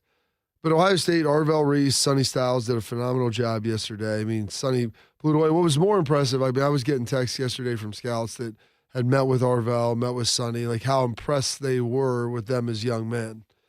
And especially Sonny, because all those guys, Caleb, Sonny, Carnell, like they're all 3-year guys. Right. And Sonny's a 4-year guy, but he reclassified, so he's only 21. Right. Recently, he's a young guy. And which is a big deal. It is. Like when you draft a guy, like, wow, he's going to be 21 years old when we draft him, bring him in. Messidor, the defensive lineman from Miami, will turn 25 in May. Yeah. It's amazing. I mean, Sonny Schleg's, Styles that was going to Schleg's. be. Yeah. That's not a joke. Schleg's his birthday's March 1st. I've heard you talk about it's that Sunday, before. and he turns 25 our senior year, like after the season. And Messidor has short arms. Yeah. I thought that was Bane. Or is it Bane, both of them? Bane's got short arms. Bane's got the really short arms. They're talking about like the third shortest arms, like since they started measuring that position at the once combine. again, like, you know, Will Campbell, he had short arms coming out of LSU last year for the Pats, and you saw him sometimes struggle with that. But and it's I know, just a part of the game. Yeah, it's just part of it. That. Yeah. Sonny Styles is never going to need to have a strict, straight-up jump is straight in the air vertical. Right. But when you watch him on film and you're like, that guy looks like a freak, and then he shows up to Indy and does all of that, it's like, okay, this is, you know, the only thing that's going to hurt him, and I would use air quotes on that, would be being an off-ball linebacker. You know, it's just not as valuable as some of the other positions. But even then, like in today's NFL, I'm not even sure how much that matters anymore because now he's a guy that you don't ever have to take off the field. Bob, and he should be the 12th best player in the draft, in my opinion. Is it easy to hurt yourself than help yourself at the combine? I don't know. Like, is there an asymmetric risk? Meaning, like, there's a greater downside than there is upside. I think it's a per player situation of what the perception is of you. Could you show up and you're a little bit out of shape? Well, that's a bad thing. Well, I'm saying like something like that. If you have not worked since the end of the regular season the way you should have worked, or if I'll add in real quick, when Randy Gregory showed up, right? And you're that's like, another dude. one. Yeah, like that's, Jerry said, "Give me that guy." That's the guy I want. That's the guy. Off the edge, I want the guy who wouldn't take the test, right? But it's like you're going to get drug tested, right? Like, come on, man. It's an intelligence test is what it is. Yeah, common sense, really. Right. So it's. But like and if you go in there and you've looked like such an incredible athlete all year long, and you show up and you can't do enough reps on the bench, and you can't your 40 time is slower than it should be, and things like I wonder if it's not even that. They yourself. Look at you like, well, first of all, how you move and how you run, but like they can physically tell. They make you go up there in your like they call it the Underwear Olympics. Like you literally go down to just your tights and walk up on a stage, and they take a picture of you. I wouldn't feel comfortable with that right now, Bob. Well, that's why people get weirded out. I'm like, I'll change it for anybody. I mean, I've had people take pictures of me basically naked. I said, hey, listen, they're white. They're like white spandex. You want to spray me down? Get the full look here. Like, let's go. There's more measurements we can get. I mean, if you really want to find out everything about me, like, let's lean on in. You know, how much does that weigh into all pro versus just an average starter? Yeah. Well, that might be why, the Bengals, which is amazing, they're drafting guys like Odell Thurman and guys that are getting in trouble and arrested, but they red flagged me because I like to draw dongs on different stuff around the Woody Hayes and might make a comment like that to one of them, like, what's what do you think about the combine? This, I think it's great. I mean, we measure everything. Why don't we just measure it all? We get up there in front of God and everyone. Like, why don't we just flop it out on a scale and see get a weight too? I just like, want people look at me like, I mean, dude, it's ridiculous what's going on here. I hope that's the point that I'm trying to make. Have some humor in life. I want to go full circle on this now, Bob. You drawing dongs over the Woody. Jonah Hill's character drew dongs all the time, if you remember correctly. I know. Believe me, Steel Chambers and I got into that. On my got show. into drawing dongs? Yeah, because he told me he did too, and I was like, "See, not a problem."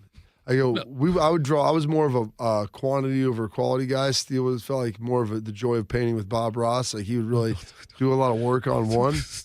Go look at one. Is that a tree? Really? No, that's not a tree. But what about all those leaves? Mine were like That's not abstract. foliage. They were like abstract spaceships. His were more like Jonah Hill. A lot of detail. I got vascularity, all kinds of things that you'd be putting in there. I also asked, like, what's the weirdest conversation or did you get anything surprise you at the combine? Do you think Des Bryant's mom was a hooker? That's the question. Well, then one of the guys, he told me no, and then we started talking more, and then he told me that one of the coaches asked him if he was gay. And then they're circling around. He goes, and then at the end, he asked He asked me if he was gay? Yeah. So I just said. You can ask people that in the interviews? I don't know. He did. I mean, why not? They asked Des if his mom was a hooker. Like, that was wrong. I'm saying, though, Bob, like, isn't there some kind of like, yes, are you There's employing? no HR department. That's why, like, I have to deal with all this nonsense. People talk about, like, the Minnesota Vikings guy. Well, GM, he took 2 weeks off for his paternity leave. There is no HR department. The coach used to say the complaint box is around the corner. It's the trash can. I'm just surprised they can ask. Look, the Des Bryant thing was wrong. They might. Was it wrong? Why? If Why you is that watched wrong? how Des played, I'd argue that if another receiver came in and said yes to that question, right, might push him up I'm the asking, draft board. Why? Because it shouldn't matter Have what your mom Have you ever does. been to an NFL game? Yes. Okay. Have you ever heard the things that are yelled from the stage? Because this is what I tell people. All right. So everybody that sits here and tells me that that's inappropriate, I'm not here to say that it is or it isn't. I'm telling you that these teams have to try to evaluate your psychological disposition of how you're going to be able to handle, number one, a lot of money, potentially a lot of fame as well with that, and the ability to perform at an elite level in adverse situations and circumstances. When there's might be people yelling terrible things to you. Sure. The people that are yelling the terrible things are often the people that say you shouldn't be asking the question. I'm like, you're yelling that from the stands because you paid $100, $250 for a ticket, and you think like you're allowed to say that to somebody, which I'm here to say. You paid for a ticket, I guess. I don't care. It's not my opinion. See, my place to I think judge. that's wrong also, though, Bob. That's fine. Okay, I think that's wrong. I think it's wrong to yell things like that. You can think it all you want, but people still do it. I'm with you on that. So why don't you become Terry Thitoff linebacker and go patrol the stadiums and say, hey, only words of affirmation can come. You're not allowed to criticize your own players. So when Des dropped that pass, someone probably yelled in Green Bay, it's because your mom's a hooker, and yelled that from the sideline. But okay, allegedly. No, but Bob, though, okay, I'm just looking at it from a legal standpoint. There is no. When was the last time someone got sued for an HR? They did. I understand that, Bob. But I'm saying it shouldn't be those. I'm asking you if you're interviewing for a job. Are you interviewing for a job right there? It's the last place in the world where you can actually say whatever you think, and no one sits there and goes and cries about it. You Maybe they do. Too. No. You'd be in the corner over there. No, I wouldn't be in the corner over there. You'd be in the corner over there. Bob, I got thick skin. The things that are said are ridiculous. I mean, there were some things that were said to me that are not appropriate to be retold on the air, and that's fine. Okay, but I don't understand. Like, I just think it's wrong to ask the player if he's gay. And I think it's wrong to ask if your mom's a hooker. I think that you're there because... I don't know if the guy even asked. I think he implied. He implied. That's offensive right there. Well, maybe he was just asking because he was free on Friday night. Maybe he was happy. Gay means happy. But Des Bryant also had like an assault charge. He also had a domestic violence situation called with him and his mom where like they were the two involved in the situation. Sure. They're substantially closer in ages than most people I know. And like there was a kind of a volatile relationship. I think Des is a great dude. Okay. I mean, all these different things. he was volatile. I think he's mellowed out probably as he's gotten older. Intense competitor, great player. Like, there's a lot of positive qualities. You can't control where you're from and who your parents are, but that's also part of the story that if they're going to be part of your life, right, that you don't want them dragging down your career or bringing negative publicity to the team. Okay, so they asked Dez, is your mom a hooker? I think I said they implied it. Okay. I don't know. What I'm saying is, okay. There's a question on the end of it. Okay, if you did that, okay, let's say I'm the organization. Yeah. Okay, I'm the guy representing the organization. I asked Dez, is your mom a hooker? I would not ask that unless I had a feeling that his mom could have been a hooker. That's the point. It wasn't even asked. It was inferred. Okay. They'd done the research. Then it doesn't even need to get asked or brought up then because... You know why they asked it? Because they wanted to see how he would respond. Right, but... It wasn't a question, Jeff. That's my point. They're only saying that to sit there and talk to you. Like the guy, I'm sitting there talking. This is like on the mild end of it. Okay. I'm meeting with the New Orleans Saints. Joe Vitz, their defensive linebacker coach, not D coordinator. And AJ, I'm walking into the meeting. They met with AJ Schlegel and I in succession. Okay.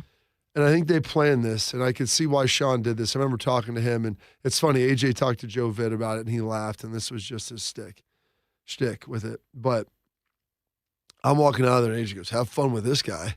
And I'm like, I go, "How was?" 'Cause I'm like, "Oh, how was it, man?" He's like, "Have fun with that one." I'm like, so like immediately my mindset's like, all right, you got to be really calm in this situation here. You can't overreact to what they're saying. Right. Because AJ, I remember they asked, like, "Hey, would you want to play for the Saints?" He's like, "Yeah, if you draft me, it'd be great. I'd really appreciate it. You know, I know you guys are drafting really high." He's like, "Well, we wouldn't take you there. You're not. We would be trading down to get you." Like, so yeah, okay, that's that's fine. And then he started saying stuff about me and other things and this and that with AJ. And so I'm in there. He's like, talking why I should draft you. He's like, "We just had Hawk in here. He said he's better than you." And I'm like, I respectfully appreciate that. Well, why should we draft you then? I mean, he's the one that carried you the whole time. Like, and started leaning in. I'm like, I don't know. He said, and I'm like, so I respectfully disagree. I don't know that he said that. And if he did, and just trying to sit there and like the guy's overtly lying to you about things. And like they set it up so you're walking in and out at the same time. Right. But like knowing, I'm like, dude, and I was like, sir, respectfully, like he's one of my best friends. I've known him for 4.5 years. We've drawn dongs together. We were drawing dongs together on one another, perhaps. Took a lot of leaks on his legs, sir. Like, I think if he felt that, then we would have gone into those things. But like that was like, even that was on some of the mild end of things that were said. I'm sure they play mental games with you. And so if you want to sit there, you're also the kid that lets your kid sit home from school because they could watch him Pinocchio because he didn't feel like going. Okay. That right there, you're not going to be able to handle the intense questioning. You're going to break. No, I wouldn't. And you know break. what's going to happen when you're on the sideline and things are going bad and you're getting in a screaming match with your coach because things aren't what they're supposed to be. Are you able then to sit there when they're like, back up, lock back in, clear the mechanism, and go back out and play again? Or are you an emotional wreck that's like out there on the field like a second grader crying when bad things happen to you? Okay. My point on the Dez thing, though, Bob, is if you believe Dez's mom being a hooker is a detriment. That's not what I said. I know you said, the way you react to it. I know, but I'm saying, though, I guess I don't understand, Bob, why if you believe it's a negative, though. I'm not saying they believe it's a negative. Do you think it's a negative if your mom's a hooker? That has no bearing on you as a human being. That's not your fault. That's not your benefit. Okay. Like, just no different. Like, as I've had friends that were there, that they were very wealthy, and like, why are you playing football? Yeah. You don't need to play football. Like, your parents are millionaires. Like, you can do whatever you want. Like, or are you sure? Like, you're just going to come in here, you've been skating on this your whole life. Like, do you have no ability to control your family status, who your parents are, and where you're born? Then whether you're rich, poor, whatever, black, white, Asian, Mexican, all those things, they don't matter. The reason they're asking the question is to see how you respond. That's it. It does not matter anything else. I guess I'm just surprised, Bob, that there's no. They've tried to curtail this, and they've said stuff to people, and they probably turn the video camera off now when they do that because they video a lot of it. Right. And just to see how, like, there's like, first of all, you're sitting there in a meeting and there's like usually 10 people in a room and like one person's talking to you. There's people eating in the back. They're just like watching. There's a video camera here where they're videoing all this stuff and they're asking just like the craziest things in the world. Sometimes they'll come in, they'll put film on, and they're like 3 great plays, then your 3 worst plays. Right. I walked in with the Jets. Santonio was coming right out before me, and he goes, "Ooh, be ready." And I went in there, and as soon as they pulled it up, I knew the play. I was like, "This is why he said this." Like, let's go get on the film. And it's like, "Oh, this is this play." All right. And the next one, more. You found like the 4 worst plays I had, and tell me about this. What's going on? How did you get blocked and fall down and lost what you were contained, whatever it was? Yeah. Like, they found Santonio's like, they had video of me like jogging on the backside of a play. I mean, they don't take into context like it was a 2-minute drill. We'd play like 10 snaps in a row. I'd just run a 40-yard go ball. I knew this wasn't coming to me. And, should I have been running hard? Yes. The answer is yes. I'm sorry I was tired. Were you not in shape? You don't care about being in condition? You don't care about your teammates? Why didn't you tell the coach to take you out? Like, they just pepper you with questions over and over again to see how you're going to be able to respond. Did Ohio State prep you much for that? No, not at all. Do they prep them now? That's what Matt Patricia, if you listen to them talk, I think Sonny Styles made the point. He's like, Matt helped me go through some of these things and talk through about how to handle, because he was on the other side of the table for 20 years. Yeah. And so Matt did that with all the defensive guys. And then here's the last question before we go to we break. had like a GM, a former GM come in. My agent did it and like prep us. He's like, this is what they're going to ask you. Okay. And they're going to ask you about your parents. They're going to ask you about this. They're going to ask you about your teammates. They're going to lean in on this. You're not running at the combine. Why is that? Well, I have a broken ankle. Well, have you not been rehabbing it hard enough? Like, the hell does that mean? Broke my ankle, dude. Like, it wasn't like put your kids. What it was like. Well, you don't want to compete. That's like you don't want to. Well, I would, but I haven't been able to run for the last 6 weeks. So I feel like that might work against me in this situation.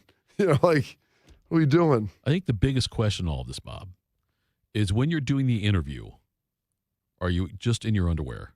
Because that would be awesome. I wore a suit. What do you think? Is it Step Brothers? I think so. I already had a reputation as like a guy that had some stuff that was nonsensical. I want to go in there like a shirt like that said something controversial on it or something. I think you do your 40, you go straight to the interview. You're out there in the underwear, they take your picture of you. Well, they say it's a business interview, so I like brought a suit and I wore suits that night. I think they should make you guys wear underwear. You people. Like to be better.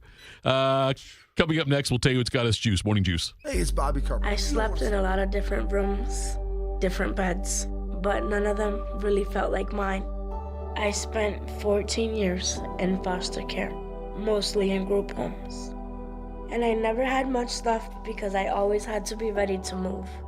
Why get things if you just have to let them go? There are more than 100,000 children in foster care waiting to be adopted. The Dave Thomas Foundation for Adoption is working to help find them a forever family and a permanent home of their own. Now I have my own room with walls that tell my story. I love hanging out in here. I play dress up with my sisters and I sing and make videos. But the best part, knowing I'll always have a place to go and a family that loves and supports me. If you have room in your home or your heart, see how you can help at davethomasfoundation.org. You served behind the desk. You served in combat.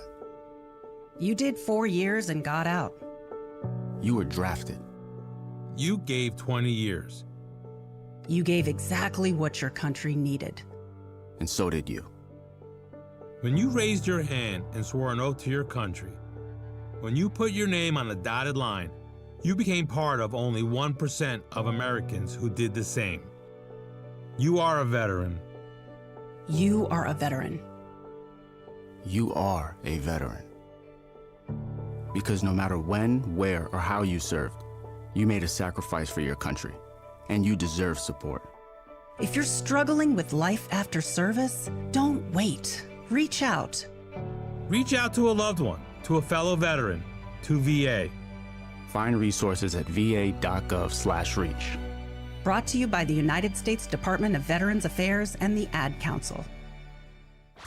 Attack and dominate. You're locked into Morning Juice. Sponsored by Riverside Bank of Dublin. Here's Bobby and Tito. Mics were off there, Bodie. Got to make sure on that one, right? Yes, they were. Okay, good. That's good to hear. We were going to play the Luke Montgomery interview. Do you want? We can play. I mean, we can play it next week, I guess. Well, you tell me, Bob. We got AJ come on next. We can skip with Scott. We can just play with Scott. You just do it quickly if you want to. No, that's fine. That's How long is the Luke Montgomery interview? About 7 minutes and change. Yeah. Let's do it Monday. Then can we do it? That's Is that fine. Right? Are you here Monday? I mean, I plan to be. Okay. I don't know if there's another bowl game going on or something you had to go to, or another bowl game. I don't know, or something you do. Bob, you do a lot of great stuff. You do a lot of volunteer stuff, and I never know with you. This is look. Honestly, normally you take time off. It's not for Bob. Yeah, when I take time off, this chunk of the year, there's a lot of time off. And then I usually don't take a day off for like 6 months. Right. I'm just saying that wasn't ripping you on that one. Let's do what's got you juiced. What's got you juiced? Sponsored by Newman Roofing. For all your roofing, gutter, or siding needs, call Newman Roofing today at 614-NEW-ROOF or visit online at newmanroofing.com. All right, Bob. It's a Friday. I think that means you're supposed to lead us off.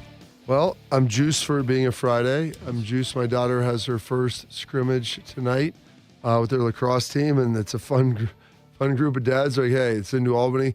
We're going to meet at the New Albany Roosters for a quick pregame meeting beforehand, and then circle back to Carsoni's after the game as well. I'm like, of course you will. It's a good group of dads, a lot of fun. Should be very, very entertaining. Excited for that for my daughter to get her first action here, and we'll see how much she even plays at all. But should be a good time as well. I've got an event. I don't even know what sorority she's in. I should know this. One of our good friends, their daughter's in a sorority, and they do this big, I think it's for the Heart Association, and they have their banquet. They have a big fundraiser tonight. We did it last year, so went to that and got some signed Buckeye stuff for it to be in the auction. So excited to see how much that'll go for. Maybe a certain returning wide receiver signed helmet. So, yeah, Buckeyes. So it should be a good one. We'll see if that goes more than the Ryan Day signed helmet. In there, it'll be interesting to check that out. But excited to be a part of that and do that. And then also got a little basketball tournament for my son this weekend. So excited to watch a little bit of that and see how that goes. And I'm excited to be home this weekend. To tell you the truth, I haven't been home on a weekend without having to leave or worry about anything else. So I've got some stuff I've got to get cleaned up, some things I need to get done, and working through all of that. But that has me juiced, just to be able on Saturday to just chill out a little bit. Wake up in your own bed. I've been waking up in my own bed, but yeah, to wake up and on a Saturday, hang out. Yeah. Well, I got kids. Yeah, we got some alarm-ish. Alarm-ish. It's not an early alarm. It'll be probably an 8:30, 8 o'clock, 7:30 alarm, but it's definitely a far cry from the 4:45. So that's got me juiced. Bodes, what Schleig's got to say? It's just you, your boys, your coaches, ride or die, go buck yourself, whoever we play. Dump button. Good Lord. A little close there. Yes. Schlegs. What's got me juiced today, guys? Friday, best day of the work week. Also super juiced about the fact that, speaking of the weekend, this will be the last one before we flip those clocks forward. It's daylight savings next week. Yeah. Is it really? Yeah, next weekend. This 7th and 8th, I think, or 8th and 9th, whatever it is. Bodie told us, Bob. I hate to see us show up. Wait, we show up late or early. We're pushing forward. Be late. We would be late, Get here at 7 instead of 6. So that has me juiced. Not that I'm ever, super big fan of losing sleep, especially now, but hey, I'm more than willing to give it up. Even yesterday, it wasn't super nice yesterday, but just, you give nice me enough. 45 and that sun's just shining. It just makes you feel a little bit better about life. I like the combine in my underwear. Exactly. It's exactly what it feels like. So that all has me juiced there. And then last but not least, our boy, once again, just rolling now. We're up to the 4th leg of it. It'll be the $500 bet now. He made the $250, yeah. He nailed the one last night. I think, was it Penguins on the money line? It was Penguins laying a goal and a half. Okay, it was plus I thought money. It was one of the two, yeah. It was plus I couldn't remember which 165. one. So, Your Highness, he's on 4 of, is it 16 in total? Yeah, to 16 get to total you million? got to get there. He's got the 4th one coming up now next. He's not exactly Bon Jovi halfway there. But right. He's a quarter of the way there. Living on a prayer. God love him. He's, professional bleep talker and sports gambler, and he's got you a quarter of the way to $1 million there. So see if he can keep it rolling. He texted me yesterday and realized he'd forgotten to give the code out for his V-Day, Valentine's Day special. Ends February 28th. The code is V-Day. So if you go to WeWinUwin.com, V-Day, the V stands for Valentine's. That stands for Valentine's, not something else. V-Day, though. And you can go there and you can get $14 off per month if you sign up there. So make sure you go check that out. Yeah, I was hyped about that, too. Did you hop on it last night or not? Did you? I didn't. No. Okay, I did. Not at the 250 level, but I did, though. 250,000. Right. I did. The problem was I get what he was saying yesterday, just jumped to 25. Right. But then you don't get the winnings from the first two. Well, but on the $10 one, though, you would only won like $5 to put aside. I know, $5 is fine. I know, it's half a happy when meal. You're going up to $1 million. I know. But so, like, if you jumped on the 25 yesterday, and then today would be the $50 one if he does it. But WeWinUwin.com. 500. Or, yeah, sorry, yeah, 50 if you're doing the way that the way weak, we do it.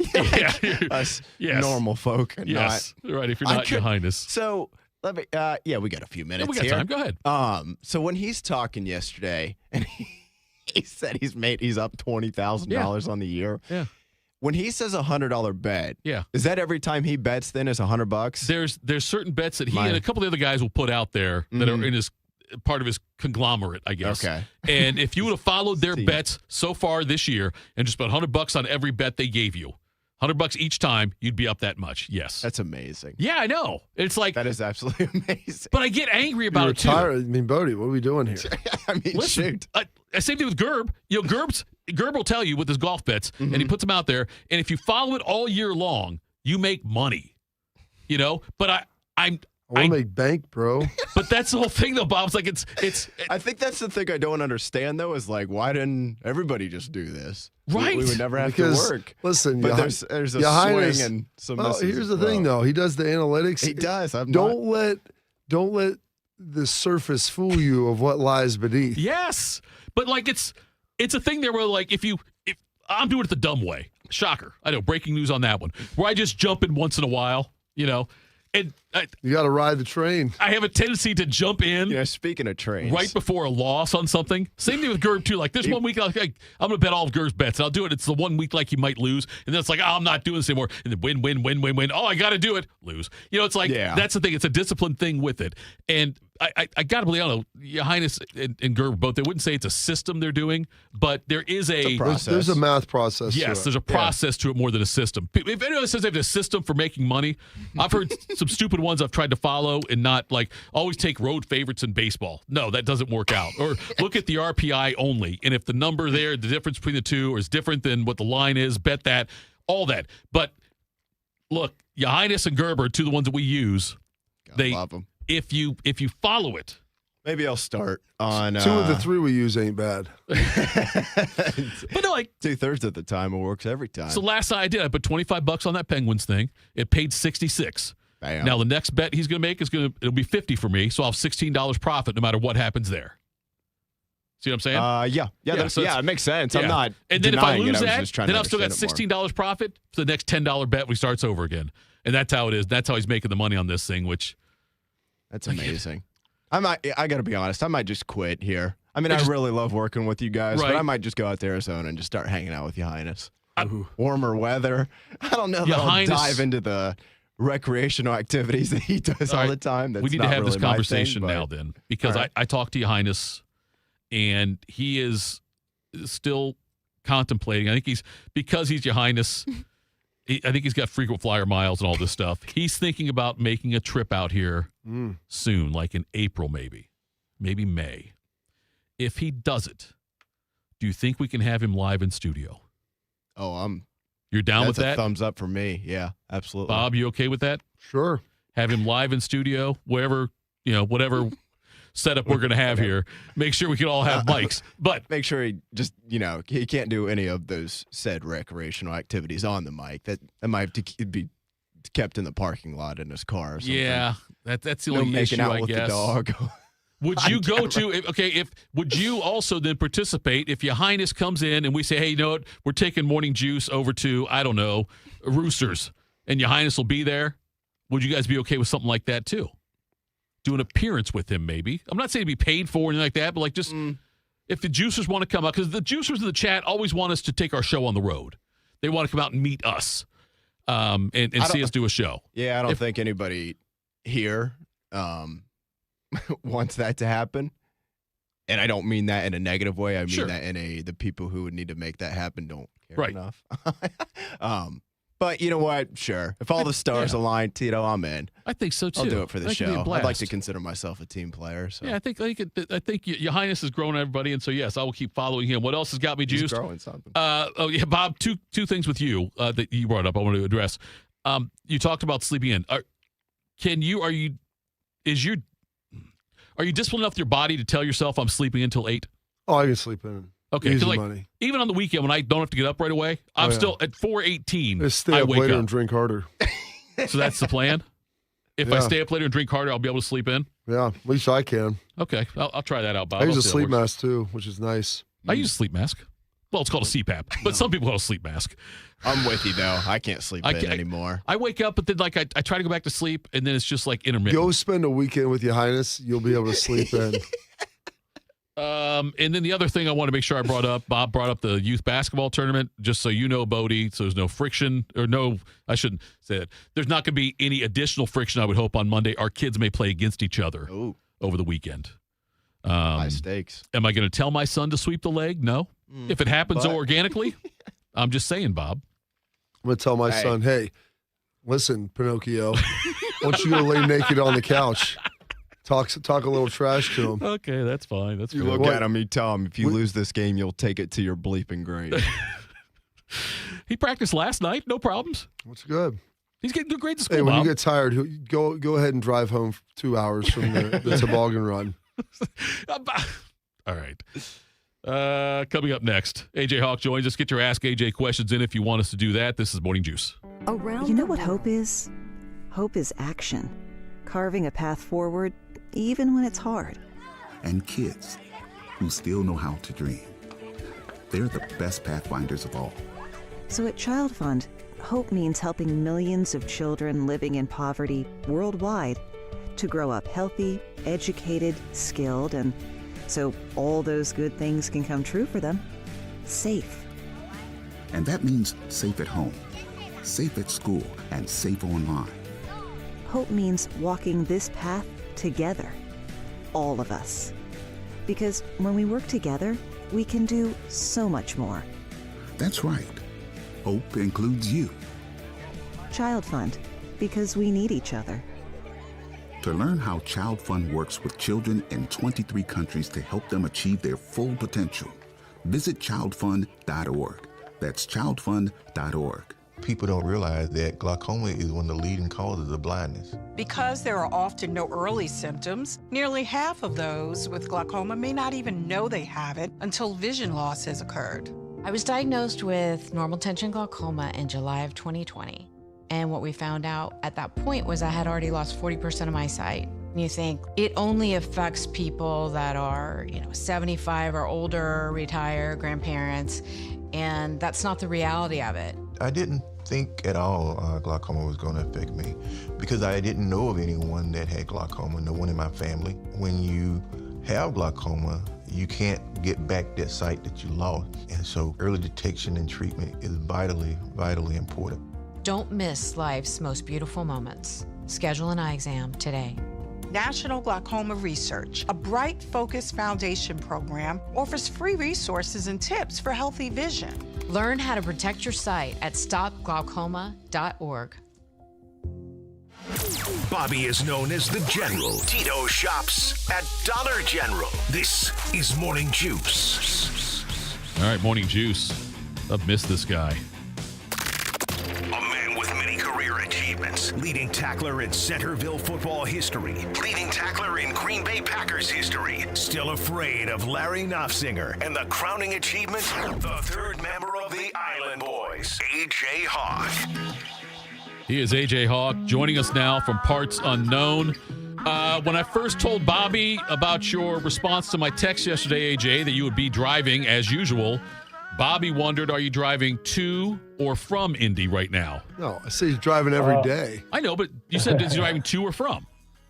I'm driving to Indy right now. I've been going back and forth the last few days of the Combine. So, yeah, I was headed to the last day that I'll be at the Combine here this morning. So, yeah, it's been nice. It's been a nice little easy drive. I should have suspected that you were going to drive back and forth every day. I don't know why I would have thought anything different, Age. in my mind, like, well, maybe we'll be staying over there and you'll get a hotel. Nope. I know that for a guy who literally flew to Vegas and back twice in like a 5-day period, a nice little 2.5 hour jaunt to Indy, and that's nothing for a guy like you. I just didn't know if you like cruised into the combine, wanted to see some of your old coaches, some of your old buddies. Maybe our guy Joe Vitt, we were diving into some of the most awkward interviews and questions that we had. And I brought him up, and if you want to elaborate a little bit on maybe your time in the meeting room with the Saints during the combine. Oh yeah, I mean Joe Vitt, he was. I feel like we were in the era of the combine where they really wanted to try to get you riled up or see how you respond when they say things to you that they may not normally say, or I guess coaches normally don't go after you like they did. But yeah, he was great. Like just sat right in front of me and was just telling me the whole time, like, hey, I haven't really seen you ever hit anybody. I don't know. Show me a play you think you're physical in. It just kept going on and on and on like that at me and saying all this stuff. And it was honestly, it started to become comical. Like I almost at that one point said, like, well, I mean, with how you're kind of speaking, like, it doesn't sound like there's any chance you're going to draft me. So, like, why am I even here for this 15-minute meeting? It started to get to a point like that. I didn't say that. Maybe that's what they wanted to get me all flustered. But I tried to stay calm and everything, and luckily talked to him later after everything, and he was really cool. But, yeah, so I had a couple weird interactions there for sure at the combine. I don't think those are happening as much now. I know over the past 5-10 years we've had some guys come out and some almost coaches and people maybe get in trouble for some of the things they've been asking these kids. It seems like it's calmed down a little bit, I guess, over the last 4 or 5 years. That leads perfectly into this. If you come to a fork in the road, ask AJ, he'll help you know. Helmet shining, number 47 bold, he'll point you right where you should go. Just ask AJ. Patrick wants to know, what's the weirdest and what's the best question you got asked at the combine? Ooh. Man, I didn't have like the crazy weird questions to ask him, like, about family or different things. But, I mean, I think I've said it before. I know I've told Bobby, I don't know if I said it on here before, but yeah, Nick Saban was the head coach of the Dolphins when we were going to the combine. And I came in for my 15-minute meeting with the Dolphins and Saban, and he got me on the whiteboard and was asking me stuff. And he said, all right, draw up your 2 favorite blitzes. And I started to draw one up. He's like, nope. He's like, we just had Carpenter and Schlegel in before you. You can't. And he named like 5 different blitzes that they already had used that I can't use. And he knew we came from the Mark D'Antonio. He was our defensive coordinator. So he knew our defense inside and out because D'Antonio is from the Saban coaching tree. And he was just telling me, I kept drawing up different blitzes and defenses, and he's like, no, they already used those. Like, well, come on, you guys need something original. What's going on? I'm like, all right, well, we only have so many. There's only so many calls I can draw up here for you. But he was interesting. He was fun. But I didn't have anyone like ask me crazy, like weird personal questions. I guess a lot of questions honestly revolved around me, Bobby, and Schlegs. Like us three, they would just ask, yeah, what's it like? You just meatheads just go around and lift weights all day and just run at each other. Like there was a lot of questions like that to where they just asked how we played together, how well we got along, and all things like that. So it was pretty funny actually. Yeah, that's what I was telling you. Most of the questions were about, because they'll ask you about your teammates, and so since we all played the same position group, there was a lot of stuff going back and forth, and I want to get you riled up, like you said, just to see how you kind of respond to everything. Did you see how Sonny and Arvell responded yesterday, and maybe your thoughts on their performances? Oh man, I mean, yeah, I was as expected, but it's tough to say as expected when they just, are setting records left and right, being absolute physical freaks. And I'm sure they did awesome in their interviews as well with all the coaches and GMs and owners and all that. But yeah, I wasn't surprised. We were talking about it yesterday. I didn't get to watch them in person work out. I had to leave by then, but I saw them all kind of warming up and getting ready. And I thought, okay, this is going to be, these guys they're going to do it. They're going to go out there and dominate. And I think we actually had on the show with Pat, they were doing a Diggs. It does all like our gambling stuff. And he had an over under, I believe it's 43.25 on the vertical. Jeez. And he took the under, but he said, Sonny Styles really worries me. I think he could go over. And Sonny dropped 43.5, I guess. So he beat it by a quarter inch. And I was like, yeah, that's you probably should have taken the over on that one, buddy. We got another one here in the chat. If you come to a fork in the road, ask AJ, he'll help you know. Helmet shining, number 47 bold, he'll point you right where you should go. Just ask AJ. Hall of Fame chatter, AJ Hawk's online friend, Little Italy, wants to know, ask AJ, was there someone in the draft that you went before that you were surprised you were picked before? Oh, boy. Yeah, I mean, a lot of guys I would assume, but, it's all like what team needs and everything. But, I mean, Vernon Davis, he was a tight end that went right after me.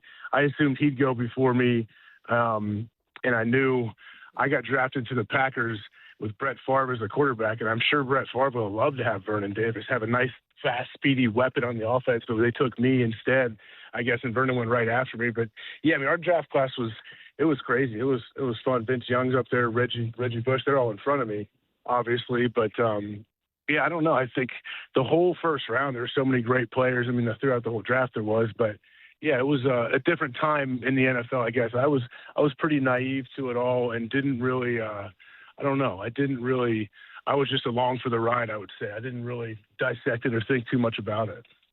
Well, I'll tell you this, AJ. One of my buddies who's a scout over there, I know Dallas interviewed Sonny and Arvell. He goes, great guys, but they're no Carpenter and Hawk. I said, well, ask Sonny. I go, as Sonny and Arvell, they may be a little more into some of the drawings than you think. And he kind of just looked at it. He just gave a little laughing emoji after that with everything. But they said Sonny, which is remarkable because AJ, he's only 21 because he reclassified and, was only 3 years, or I guess would be 3 years out of high school. Those guys absolutely crushed the interviews and all of that, which you would expect from guys that are unbelievable humans. I haven't got a chance to talk to you about this. I'm watching some of the show with you and Pat and all the stuff that's been out there. Your thoughts on the Olympic gold medal game on Sunday morning. I don't know if you got back in time, if you're able to wake up and watch it and just kind of experience all the Americana that's been coming around it. Oh, it was awesome, man. It was like a movie, pretty much how it all played out, and going to overtime, 3-on-3, all that. We actually have with Jack Hughes coming on the show today. Oh, so nice! Pretty sweet. Yeah, it should be pretty awesome. And what Keller, the girl who won the gold, who had the sweet goal to win the gold for the women's team. Yeah, she's joining via Zoom today, so it should be an awesome Olympic show from Indy for us today. But yeah, that was crazy. It was cool, and the 8 a.m. start time. Some people may not have liked it. I thought it was pretty great, getting to watch an unbelievable game that early, especially how it all played out. I think the whole country felt like it was an awesome situation. I was lucky. I feel like, it's one of those things where you're going to remember where you are when that happened, 20, 30 years from now. I'm sure, AJ, when people bring up my name to you, you think, oh, yeah, Tito, he's an idea guy, a lot of good ideas, a lot of good suggestions, and I appreciate that. Yep. The idea I gave out today that Bobby didn't seem to really embrace, but I think that at the combine, when you're doing the drills, you should do them in full pads. I agree. I made a joke the other day about that. How people say, I want to dress for the job I want, not the job I have. So I'm thinking, all right, I need to wear full pads with my helmet strapped on while I'm going through every drill, why I'm even doing the 225 bench. Maybe actually for your 15-minute interviews, you should probably wear full pads too. So I think that's a great idea. I just need somebody to do it. Who's going to be the first guy that comes in and wears full pads 24/7 the whole time he's in the combine? Just walking around. Listen, that would be amazing. AJ gets me, Bob. AJ gets me. And this is what I think we should do. We should negotiate a trade. Bobby goes to McAfee. I get AJ here. Can we negotiate that deal? That'd be a great trade. It's a shorter drive, AJ. Not quite as prestigious. I'll take my shirt off like McAfee does sometimes, and I'll wear a big belt buckle. Hey, why not? Yeah, I mean, you are an idea guy. Everyone does say you're an idea guy. So I do love that idea and love your creativity. It's just we're just gonna need to find a player to jump out there and take that big step and be the first one to do it. Love it. What do we got on the docket this weekend? I know you'll probably be coming back tonight, then right after the show. Any basketball tournaments going on? Any lax? What do we have here? Surprisingly, yeah. Well, yeah, lax is starting to kick into full gear. I got Hendricks, my 13-year-old, with me now. He's going to get to come with me and roam around the combine today, and then we're headed down for a 7-on-7 football tournament in Kentucky after this. So it's going to be a busy weekend. It's our first real time jumping into the whole 7-on-7 game. So it should be interesting to see how that goes, but it'll be cool to take him around the combine. He'll get to walk around and stare at players on the field and watch them work out and, see what's going on. Yeah, take them into the locker room afterwards too. Let them to know what it's really like in their age. Freak them out. Yeah, let's really freak them out. That's a great thing. Yeah, that would be. Yeah, that would be an eye opener, wouldn't it? I really think it would. I'm not sure if it would affect them positively or negatively, but that would be tough. What are you coaching this 7-on-7? Are you out there, the crazy dad, drawing up all the plays? I am not. 7-on-7, that's why I'm curious to see how this goes, and what it looks like, because we're going to be playing some teams that are really good. So I don't know exactly how it goes. I'm not coaching right now for the team. I'm just going to be able to watch from the sidelines. But if I was coaching, I'd be coaching defense. Who wants to coach defense in 7-on-7? We know it's an offensive-driven league, and they want to score points. But I do want to see I don't know what it's going to look like. I've watched some on TV and seen these kids, but some of these kids are so good at a young age that I think I'm going to see some really good athletes this weekend. When you did your interviews at the Combine, did you wear a suit? I did not. I think, Bob, didn't you dress up? I didn't think about it. I remember I just wore whatever the gear that they had, like the workout gear. But, Bob, I believe you dressed up, didn't you? I did. Step Brothers I did the second and third day because the first day we had something coming in, it was right off, I don't know, doctor's appointments or something, Cybex test or whatever it was. And I remember I didn't have time to get back to the room to be able to change. I just wore the gear. I asked one of the guys at Ohio State yesterday, it was about 3 o'clock. I go, you think if I wear my Carpenter Draft 4 jersey sweatshirt, I can just walk in there and go perform? You think that'd fly, AJ, if you put what were you, Hawk number 9 on there? I think someone just sent me a thing. I think it was 11, my shirt. I think my shirt, the old gigantic shirt they gave us that I taped up the sleeves because they were going down to my wrist. It looked like a long sleeve. They'd let you. Why not? I know you had a sweet deal too, guy. Bob gets his own room, no roommate at the Combine, had a beautiful situation, great sleep. That was awesome. Did you know they let them pick their roommates now? If you have a college roommate in your group, they put them together? Oh, I did not know that. I assume they each had their own suites in different hotels around the city. But now at this point, they can do whatever they want. But I'm sure it does feel like it's definitely a little bit different than it used. I mean, they let fans into the stadium now too. So it's a whole new world, man. No, but Steele's on the show now with me with Schleg's being gone, and he told me, he's like, oh yeah, Tommy and I roomed together. I'm like, what? He goes, yeah, we just requested it. I'm like, that's a thing? They just they randomly put you with whoever. Oh yeah, they got players have a lot more power now, a lot more say than they did back in the day, I guess. But as you can see, the guys are freaks, and the numbers that they put up, and I'm sure throughout today and the rest of the weekend, we're gonna see more and more guys going out there putting up huge numbers. There's a guy on Twitter, Urban's Lil Meyer, who is a fan of the fan, and he has done this wrestling tournament. Tag team wrestling tournament with fan personalities and whatnot. Bobby and I are on a team together, and it's this AI-generated kind of wrestling matches. And we are in the semifinals now. We are taking on T-Bone and Tyvis. But on the matches I've watched so far, there's been a couple of times where Bobby has not had my back. Where I'm outside the ring getting pummeled by somebody, and Bobby's posing for the crowd and flexing his muscles. Then we should be helping out his teammate. Does that surprise you that Bobby's AI character would do that? And do you like our chances against T-Bone and Tyvis in the semis? Yeah, I mean, I do like that. Was surprising a little bit. Bob's a team player. He wants to bring you along, but the thing is, if you're not pulling your weight the way you should, then I can see Bob letting you off on your own and letting you learn a lesson. Say, hey, you're gonna need to get beat up a little bit while Bob is in there pumping the crowd and flexing and getting everybody going, because Bob knows it's an entertainment business. So I'm not shocked, but Bob will he'll come save the day when he needs to. He won't let you guys lose. Yeah, we'll do the very best we can with that, man. I mean, trying to pull some folks along, get everything going, Age. Appreciate your time, dude. It was it's awesome to relive some of the Combine stuff and some of those great memories over there. The one thing that I do remember, Age, is I know you did this. I forget who told us, bring snacks, because you're just sitting around waiting so much, and you're just starving basically to death most of the day because you only get to eat 3 times. And I wonder if these guys still do that stuff, or do you think they have more time and food now? I bet they, I would assume they have nutritionists and dietitians. I bet they have people there all set up, because agents now, I think, have more power too. And I'm sure these agents are pushing for all kinds of stuff. Think about all the different soft tissue injuries and all. Guys just do more now, I think, to take care of their body and all that stuff, which is good and bad at times. But I think they I think they have them set up a lot nicer than we did. But yeah, I had a bag full of 1,000 protein bars and different things. I still remember it. I think I had a separate bag just for snacks. H, thanks for the time. We appreciate it. Good luck in the 7-on-7. I'll keep sending you my ideas via text. I know you appreciate it. We'll talk again next week. Perfect. Sounds good. Thanks, guys. All right, there was AJ Hawk, Bob. Have you seen the wrestling thing that they put out, that guy put out there? I glanced at it. Okay. I mean, it's fun.